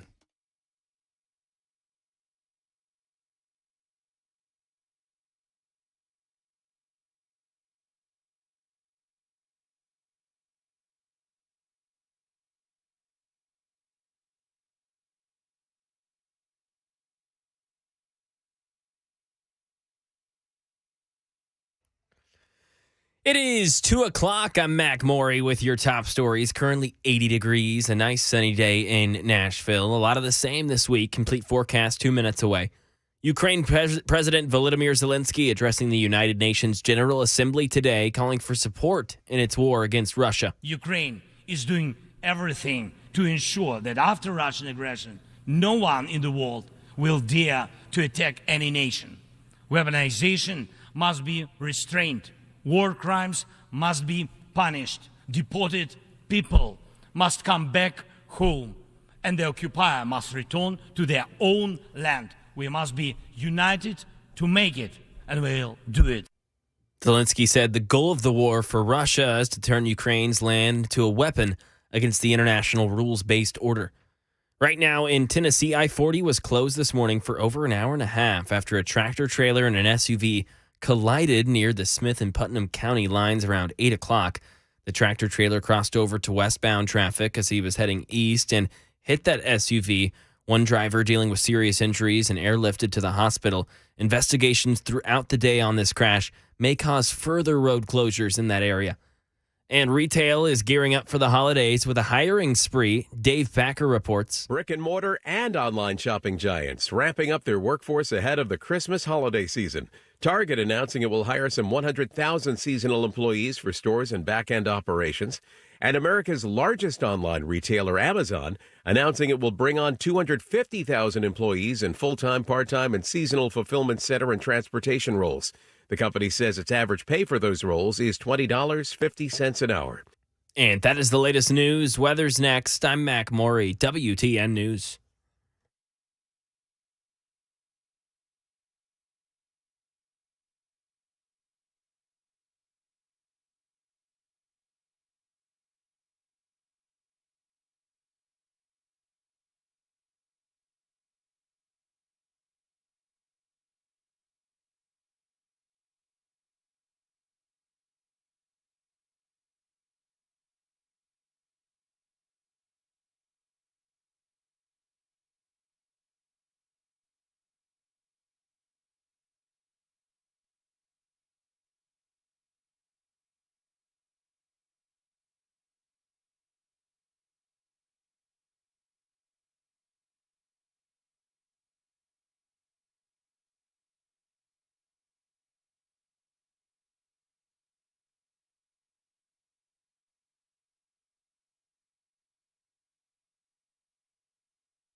I need to get over to Nashville Safe House and talk to Mark because I need a bigger safe.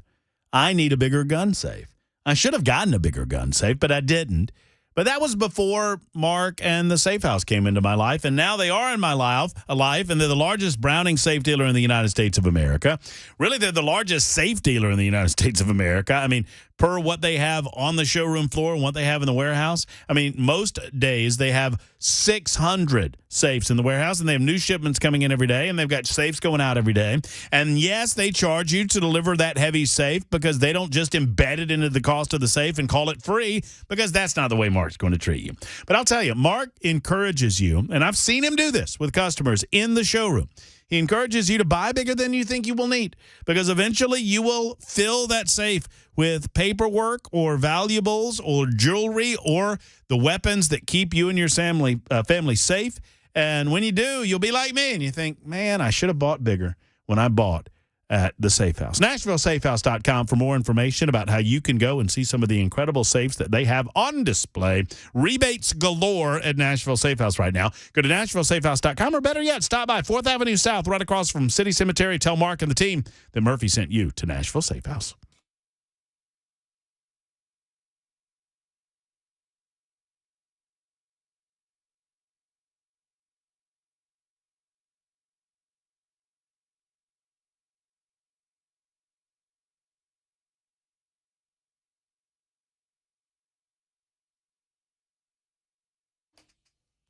Hello, it's the Matt Murphy Radio Show, hour number 3 on Super Talk 99.7 WTN.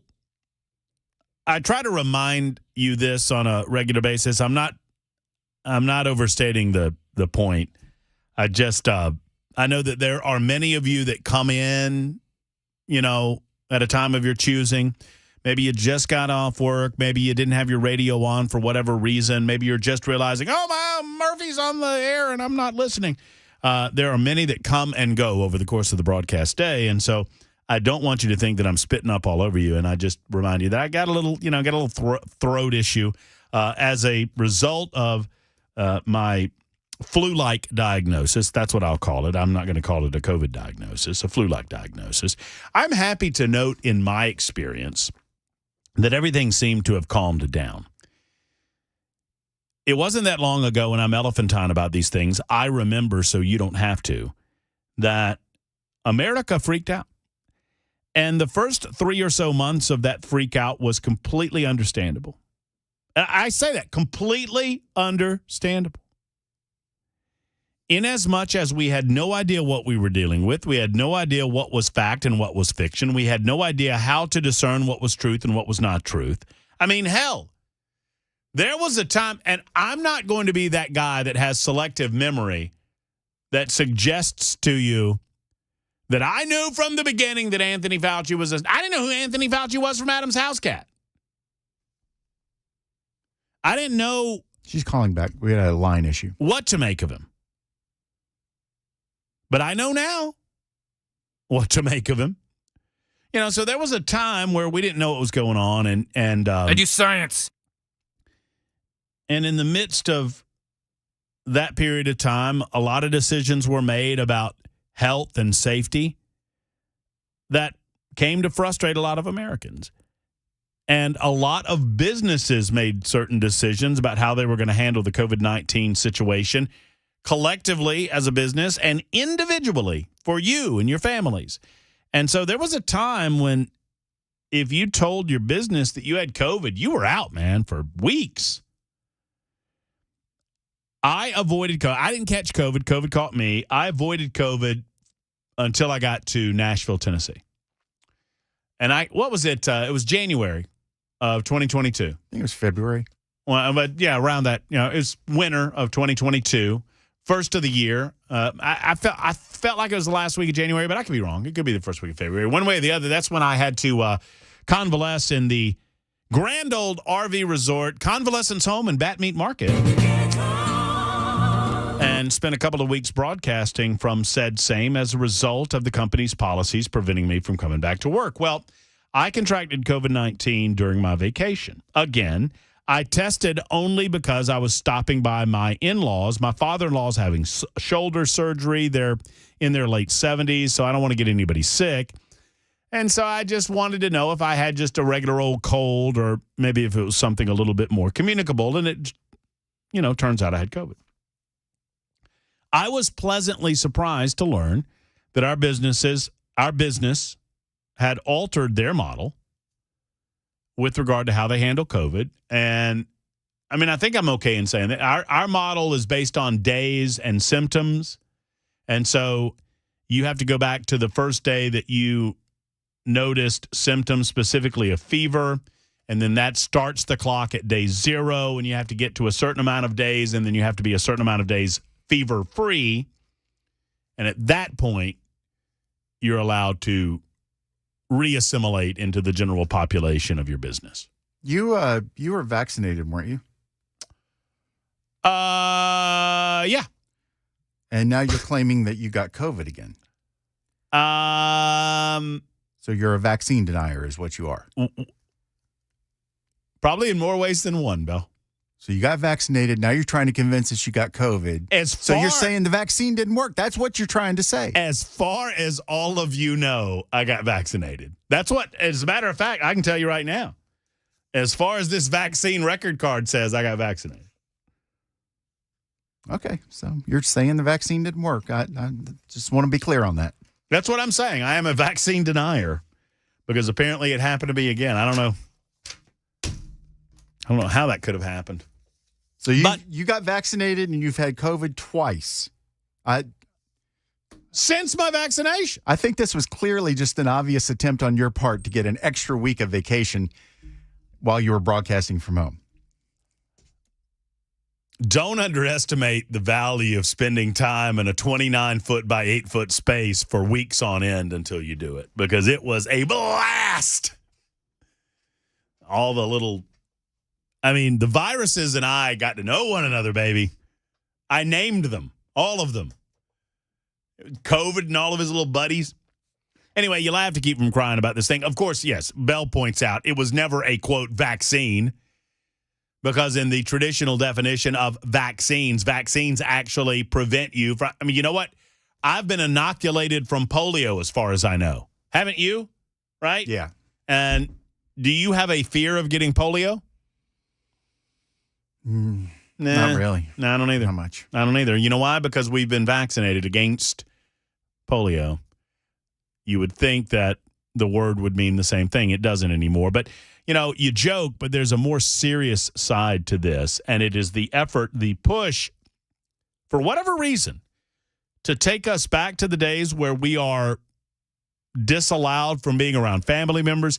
The serious nature of what happened, and I remember that part too.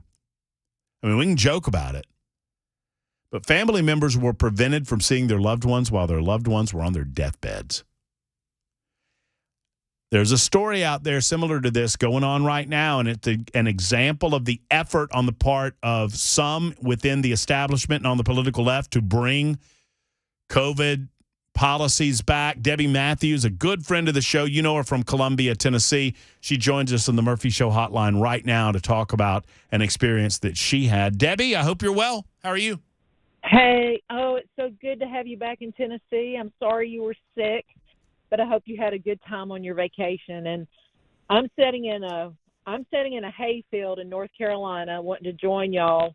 I'd give anything if I were in Tennessee. I would kiss the ground. We do not know how fortunate we are that we have a Republican governor and Republican-run state assembly. Because Carolina, even though it's in the South, guys, it's a blue state. And, Jason's mom, my husband, Jason Matthews, his mom lives in a little town called Clinton, North Carolina, over near the coast, about 40 miles from Wilmington. And during the pandemic, we couldn't get to her because everything over here was locked down, right? So just recently, she's been having some health issues, just falling and stuff. And we said, okay, we've got to get to her. So, Matt, I had to board all my dogs, had to put my dogs in boarding. We rented a car, and we had her released out of a nursing home last week for rehab, and they sent her home saying she was positive for COVID, but sent her home. So when we when we got here, it was a week later than that, and we figured that it would have run its course. She had taken the antibiotics, all of that. But when we got here, this woman was really, really sick, and we didn't know what it was. She didn't have a temperature, but we thought maybe she had had a stroke. So we called the ENTs. We called the ambulance service. I mean, we had just stepped into her house in North Carolina, and with 30 minutes, we were putting her on the ambulance and sending her to the ER. So they wait to get her a room at the ER, and when we walk in, we're sitting there with her. She has no mask on. We're sitting in the room with her maybe an hour. So we've been around her maybe now an hour and 30 minutes total. And the nurse looked at us and she said, "We just got the COVID test back on your mom. We don't know what's going on with her, but you and your husband have to leave. We need you to leave in these pink masks," which indicated exposed. We could not stop through the hospital. We had to leave the hospital grounds. And we were like, she's 75 and she's really sick. There's nobody in here to advocate for her treatment of what's going on. We need to stay. And they were like, "No, our policy is that you have to leave. Not just here, but the hospital grounds." So I heard her make a call to the waiting room to say, "I've got 2 that are leaving the hospital. Do not let them stop in the waiting room and the ER on the way out. Make sure that they leave the hospital." So here, Jason's mom, 75 years old, God knows what's going on. We had to leave her because at that point I was like, how bad do I show my ass before they kick her and us out of here, right? So we did what they asked. I was on with the doctor for the next few hours, but we had her transferred as soon as possible to Fayetteville to Cape Fear, where we can see her, although we have to suit up. I mean, the full garb, everything. But this is going the wrong direction, and it's horrifying that there are family people that are not going to be with their loved ones in situations like this. It turned out she was sepsis. I'm in real estate, so I always want to say septic, but it's not. It's sepsis, and she's sick. She's really so sick. Help me. I want to walk through this a little slowly. So you and your husband go to North Carolina to be with an ailing family member. You said it was Jason's mother? It's her mother. His mother. Right? She's 74. She'll be 75 in October. And what she was admitted to the hospital for had nothing to do with COVID, right? Right. No. Or as far as y'all knew. She had a stroke. We thought she had a stroke. Yeah. It looked like she had a stroke. So they don't. Right. What fascinates me is that hospitals don't have a protocol by which I understand being concerned about having a communicable disease in the hospital. Okay, I get that, Sure, right? Sure. We all do, right? But to not have a protocol to protect family members in their ability to stay with their, in this case, your mother-in-law, Jason's mother. Right. How can you not, at this stage, have some system set up by which you can prevent the spread of the disease, but at the same time give you the ability to remain with your family member? That makes no sense to me. Well, they didn't even ask, well, how long have you been exposed? Because, there's an incubation period. They didn't say, let us test you so you can stay if you're still negative. So we, who were negative, were walked out of the hospital, but she, who was positive, was laying in a room with no mask on. So it was like, well, this is silly.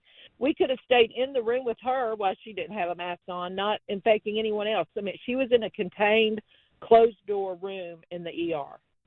So, but how drill sergeant-y they got, hey, you're putting a pink mask on, not a blue mask, so everybody that sees you knows that you've been exposed, and calling the waiting room on the way out to make sure that we had departed. I mean, it was like, again, I know what they're trying to do, and I appreciate that, but somebody should have been allowed to stay. She was there by herself, and we did not know if she was going to make it the night. And here I am. I'm involved in politics in every way imaginable, And I kept going back to Gary Humble, my buddy, who was trying to get, where people could stay in the hospital room, or Scott Sapicki, who did everything he could to make sure that there was somebody, in COVID when they did the emergency orders where somebody could stay with family members. But I had crossed state lines, right? So I didn't know what North Carolina had done or allowed. I didn't know what my rights were because I crossed the state line.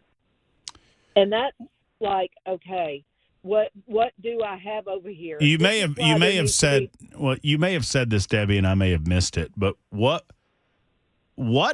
did they tell you that you had the ability to do? I mean, did they tell you anything beyond you have to put this pink mask on and leave? I mean, what did they tell you about? That was it. They said you have to not only leave, you have to leave the hospital grounds. And we were like, she is here by herself. And they said, it doesn't matter. You have been exposed. You both have to leave immediately. That was it. And again, I'm abroad. I normally can stand up for myself, but I had crossed a state line and I had a very, very sick family member where you're fearful and scared and worried.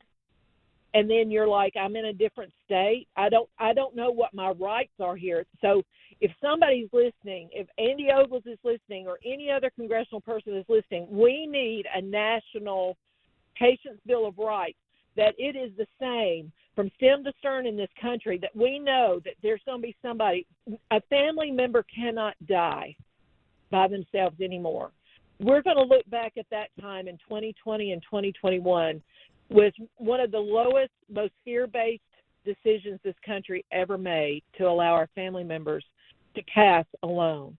And here I am, somebody that now this is coming back, which, okay, I will say this. I am not vaccinated, and I'm watching all of this crap gear up for the 2024 election. That's my personal opinion. Okay. Yeah, I don't know. Maybe their policies never changed, but this feels, because there was a backlash against what they did to us in late 2020 and throughout 2021 when they right. I spoke to far too many people, and I get emotional when I talk about it, Debbie, that had to be forcibly removed from hospitals while their loved ones were dying. Right. Because they were not allowed to be with their loved ones. Far too many grandmas and grandpas and mothers and fathers died alone because of the draconian, ridiculous, heavy-handed nature of bureaucrats and hospital administrators. And I understand the dangers, and I understand communicable diseases, maybe not as much as some medical professionals in this community and beyond, but there has to be a better way. And so even if I forgave them of that then because we didn't know and, whatever, how in the world they have not developed protocols that make sense for families in 2023 tells me that they're not trying. Right. Or there's a broader, Yeah. So let me tell you this. I don't know how to react to it, except that for us personally is that we're thankful we got her to Fayetteville. We're still suiting up to go in a room. I mean, full garb, face mask, gloves, this whatever. And we've gotten beyond this really at this point. So because we understand this more or less. But I can't imagine. I can't imagine the feeling that puts you in, because what you want to do is rough up a place, and you don't want to do that because you don't want to get arrested. And exactly. Or would they kick his mom out? Jason, I had to watch him say goodbye to her. And again, this is a critical time. If she had a stroke, what was going to be the protocol? Because it's only like a 3-hour window, and we were not going to be there to see what that was. And thankfully, it was not that; it was sepsis. So we were very, very thankful for that. But to watch him have to say goodbye, it was like, okay, here we are again. We're back at this spot, And again, I didn't know what my rights were because I crossed state lines. Hey, So it was hold on a second if you can, Debbie, because I have an unrelated question that I need to ask you. But before I ask you that, Belle's going to come in here and make me headless if I don't do this first. It's 2:23, Super Talk 99.7 WTN.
Californians suing against their own state due to homelessness, an active investigation in Tennessee, plus leaf peeper limits. That and more, 2:30 Super Talk 99.7. What?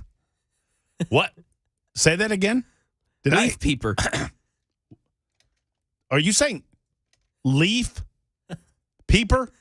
Leaf peeper. I don't think you can say that on the air. That sounds nasty. Peeper with a P as in Paul? Oh, yeah. Leaf Peeper was a Leaf peeper. Was a porn actor from the 1970s. Oh, gosh. What's going on? I'm Leaf Peeper. All right, there, Buck Naked. What was the old? What was the? Maury, you've done this, I'm sure. First pet you had. First pet you ever remember having. Okay. And by the way, I would like for you to know that your mother is listening because she just communicated on the Super Text line. Appreciate it. So, what's the name of the first pet you ever had? Hugo. Hugo. What is the name of the street you grew up on? Orchard Lane. So Hugo Orchard is your. You can go Hugo Orchard Lane if you want. Yeah. That's your. Belle. First pet. Cindy. Cindy? Yeah, it was my first dog. I named her Cindy. What street did you grow up on? Green Yards. Cindy Greenyards. Yeah. My goodness. I didn't know this was that kind of porno. Mine was Peppy, was our poodle. Peppy Earl. So, Peppy Earl, that's your service. Hey. Oh, well. Okay, Debbie Matthews probably don't want to get into all of this. There's a lot of reaction going on, Debbie, about your experience, and it's reminding people of a lot of what we went through. And I would tell you just a couple of notes. One, 5364 says, I'm a nurse, Matt, and my colleagues and I witnessed it every day.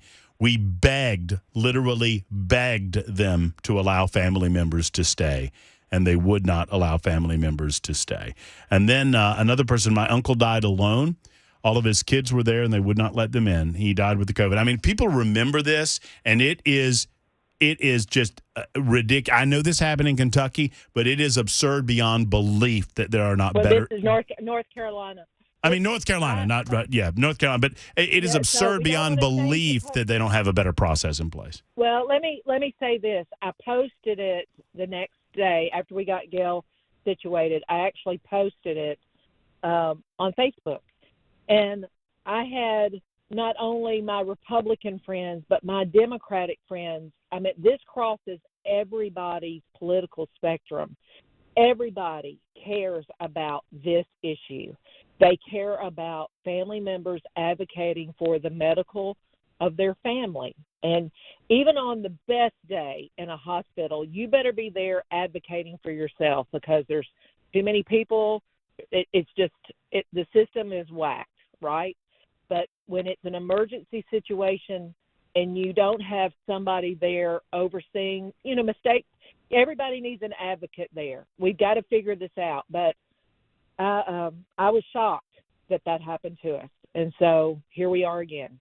Well, I'm shocked as well. I wish I could say I was surprised, but I'm not surprised. It does tend to shock me, though. Hey, are you bringing Riley Gaines to see me tomorrow?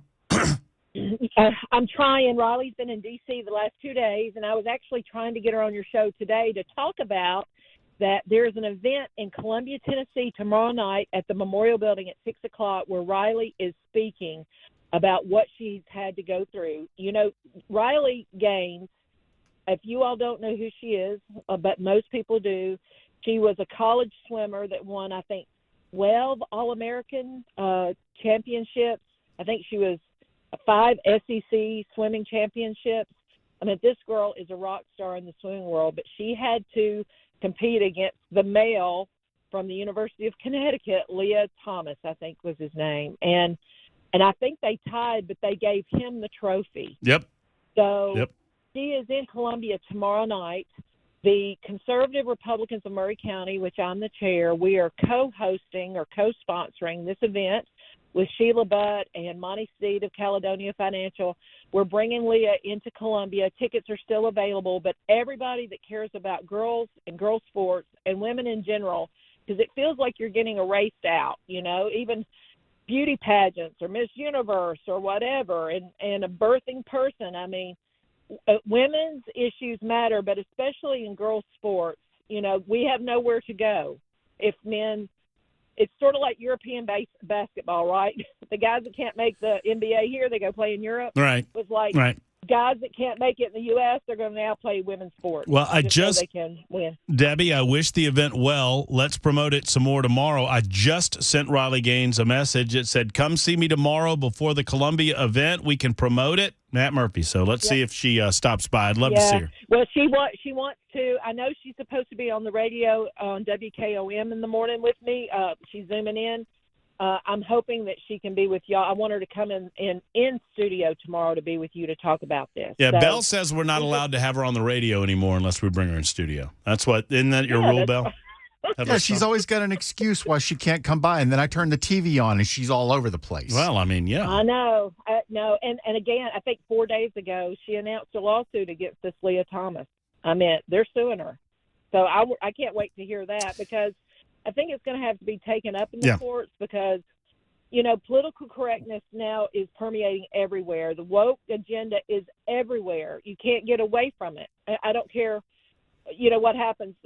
Ashton Kutcher thing that's happened this last week.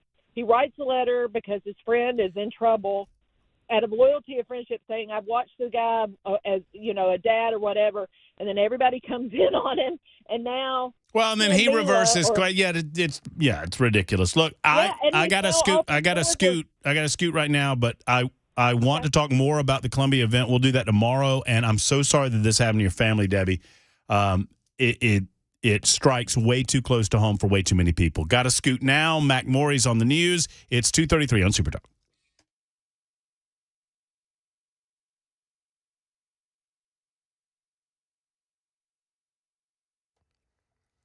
34 minutes after the hour of 2 o'clock, I'm Mac Morey with your top stories. 81 degrees right now, a sunny day on Music Row. Full weather forecast in 2 minutes. Prosecutors in Sacramento suing their own city over the failure of cleaning up homeless encampments. Alex Stone reports from California. Many California cities are trying to figure out how to deal with exploding homeless populations who have set up camps all over the place. Now, Sacramento District Attorney T.N. Ho is suing the city, saying Sacramento has collapsed into chaos and erosion of everyday life because of the homeless. The community is at a breaking point. Sacramento's mayor has said Ho is politicizing the homeless issue instead of partnering with the city. Ho says he wants the city to enforce the laws already on the books involving encampments blocking sidewalks. An active investigation in Tennessee. The Clarksville Police Department is looking for help from the public in finding a woman they believe was involved in a hotel robbery that happened last week. 22-year-old Miracle Keys has warrants against her after a robbery that happened on September 15th. Her alleged accomplice, 21-year-old Rhonda Hill, has already been taken into custody. And in Vermont, where tourists love to go leaf peeping, some of the locals are starting to push back against the flood of people. Sherry Preston. It's the joke and the fear every fall. Leaf peepers flooding New England to see the fall foliage turn. And now some in Vermont are saying, leave us alone. Okay, guys, this is insane. Amy Robb says when the tourists show up, it's like I can't even get to my home. Michael Doughton lives there as well and blames social media. All of a sudden, we just saw this massive explosion in the numbers of people coming. One town, Pomfret, putting road closures into effect for tourists from September 23rd through October 15th. And that is the latest news. Weather's next. I'm Mac Morey, WTN News.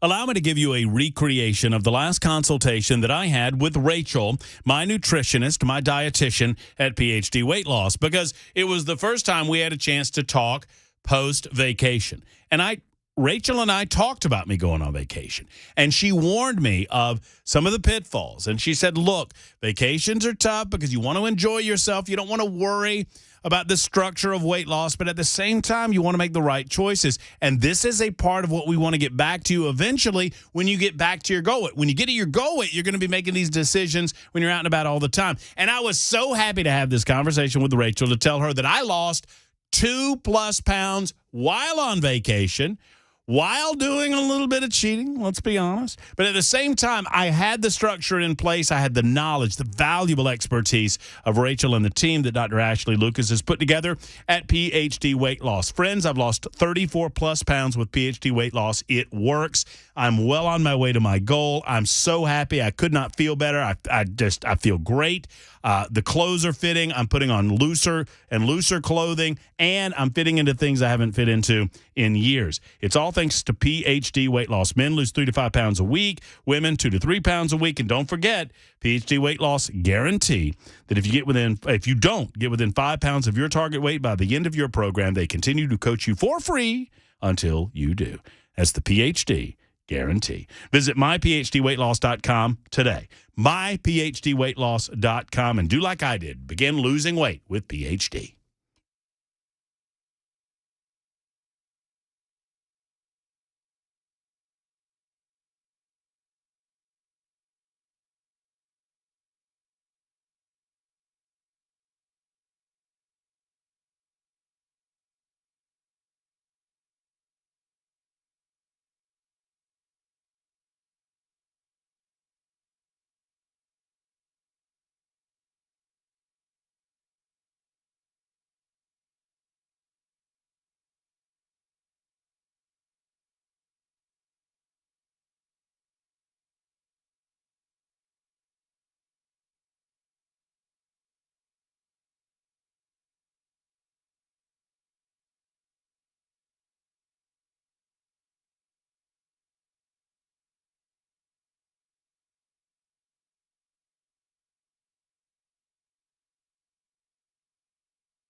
Super Talk 99.7 WTN. Man, the super text line is going gangbusters, and I've been remiss in referencing it today.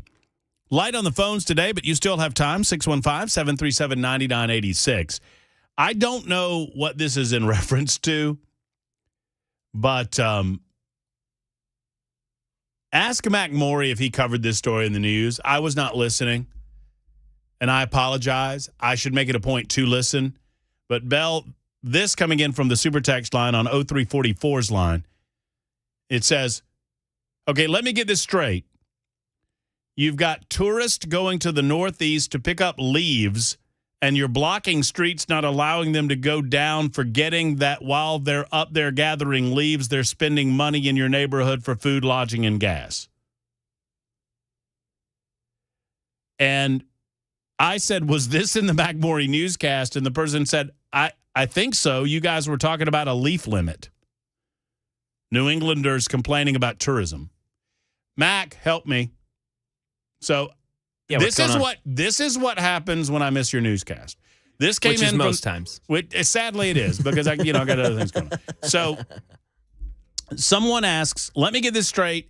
You've got tourists going to the Northeast to pick up leaves, and you're blocking streets, not allowing them to go down, forgetting that they're there gathering leaves. They're also spending money in your neighborhood for food, lodging, gas. Does that make any sense to you? Yeah, so the leaf peepers. Okay, this was the tease. This is the leaf peepers. This was the leaf peepers tease that also led to, I can't count the number of people on the super text line that have offered their porn names. Like Sally Sunnyside. That one's pretty fun. Sally Sunnyside's pretty good. That's good. This one's better. Candy DeCamp. I like Sally better.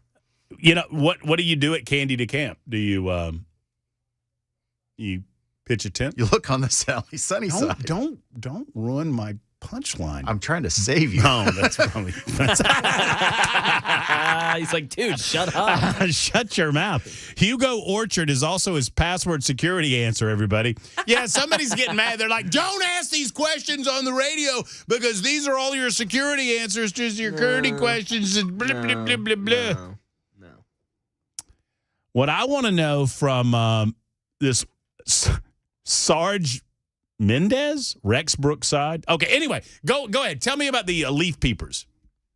Yeah, I mean, basically, Vermont and the New England area in general, the Northeast, blows up around fall because of the leaf changing. Well, and yeah, sure. People want to go see it because it looks awesome and Yeah. it's really cool. No doubt. And they're getting overflowed and they're mad about it. Wait, so New England doesn't want tourism?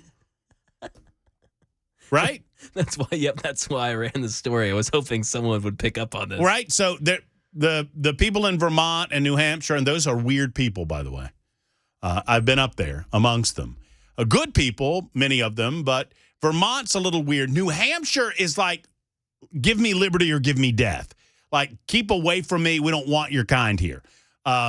Vermont, they're weird because they're the same way, but they're socialists. I don't get it. They like Bernie Sanders.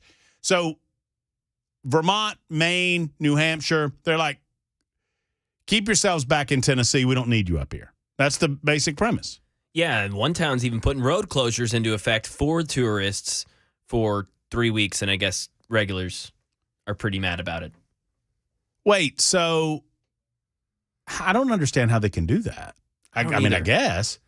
I mean, if I say, hey, I'm trying to get from here to there and I'm trying to go through your town to do it, are you here to see the leaves? Well, I don't think I can miss them. I mean, it's kind of a bonus. I guess. Kind of look out the window.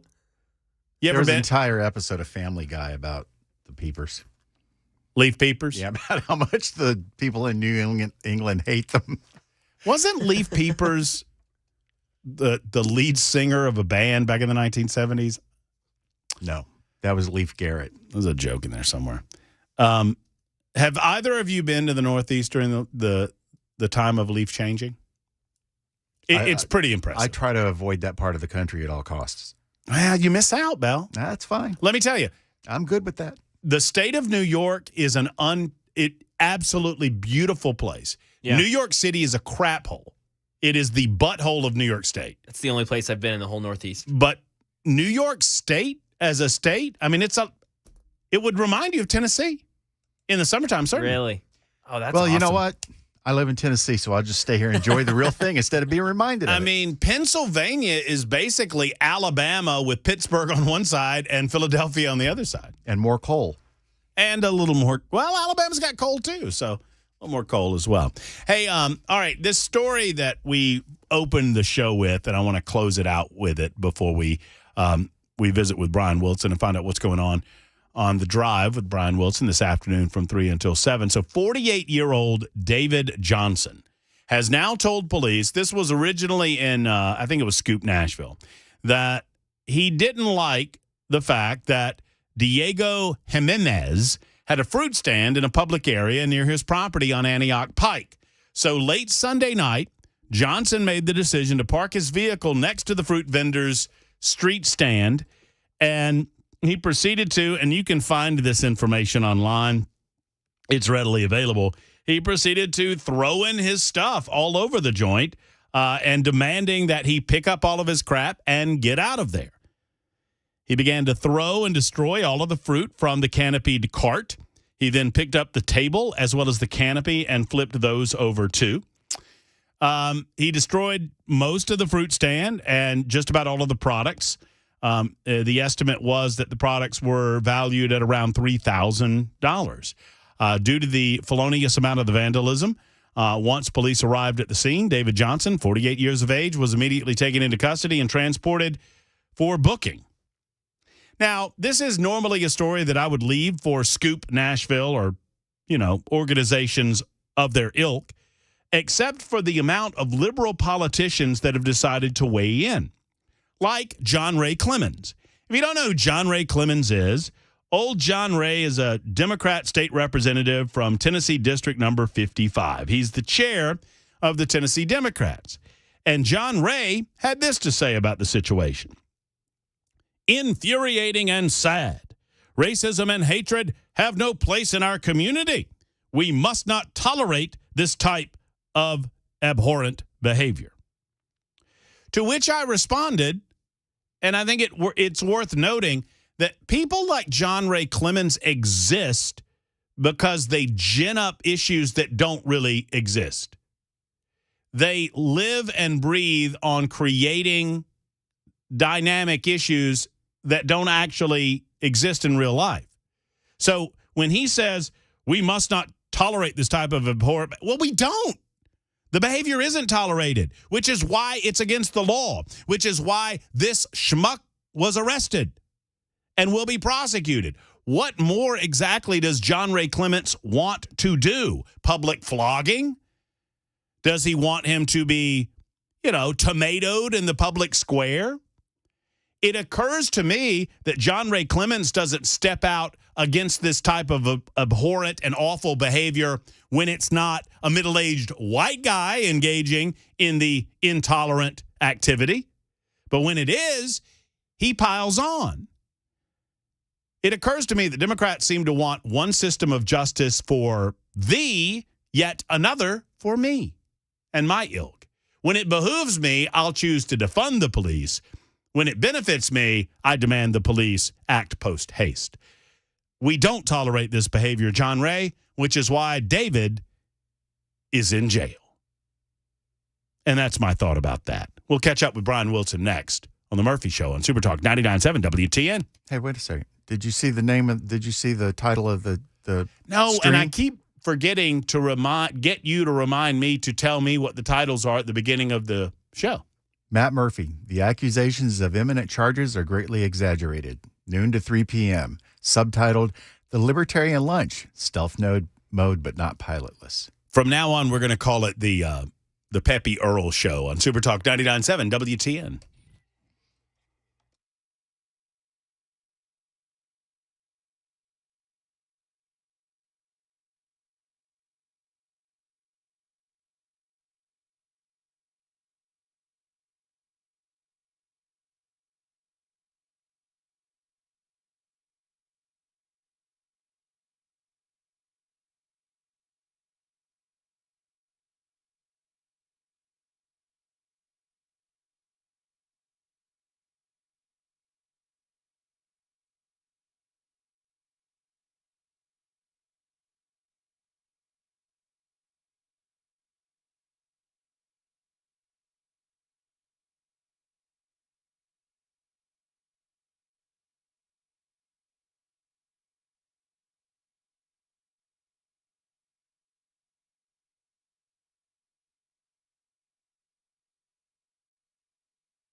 Super Talk 99.7 WTN, the Matt Murphy Show, winding down. The drive about to crank up. By the way, before I forget, Debbie Matthews mentioned this event with Riley Gaines tomorrow in Columbia. Tickets, pre-sale tickets are $20, and at the door they are $50. Several of you were asking about that. I want to ask Brian Wilson what's going on the drive this afternoon, and I think I've got an opportunity to. What's up, Brian? How are you? Well, as it turns out, I'm here to answer that very pressing question. I'm going to start out with talking about the 2024 election, but in a different way, because, the one thing that I've observed is that Republicans, if you look at the polls, they have seemingly coalesced around Donald Trump. I mean, he leads by large margins the other candidates on the Republican side of the equation, and there seems to be enthusiasm on the Republican side. Compare and contrast that with the Democrats, who are, as I will show you in the drive in just a few moments, wringing their hands, and they're just, they are so full of anxiety and worry. I take a little joy in that. We're going to eavesdrop on what the Democrats are saying to themselves. It'll be fun. Love it. Loved your commentary yesterday, too, by the way. I love listening to you on the drive home, and I encourage everybody to do that. I don't know why you wouldn't. I don't know why you wouldn't listen to The Drive every day. And if you miss a moment, you can podcast the thing. It's Brian Wilson in The Drive. Super Talk 99.7 WTN. That wraps it up for us. Midweek edition tomorrow starting at high noon. Until then, have a wonderful afternoon, folks. So long.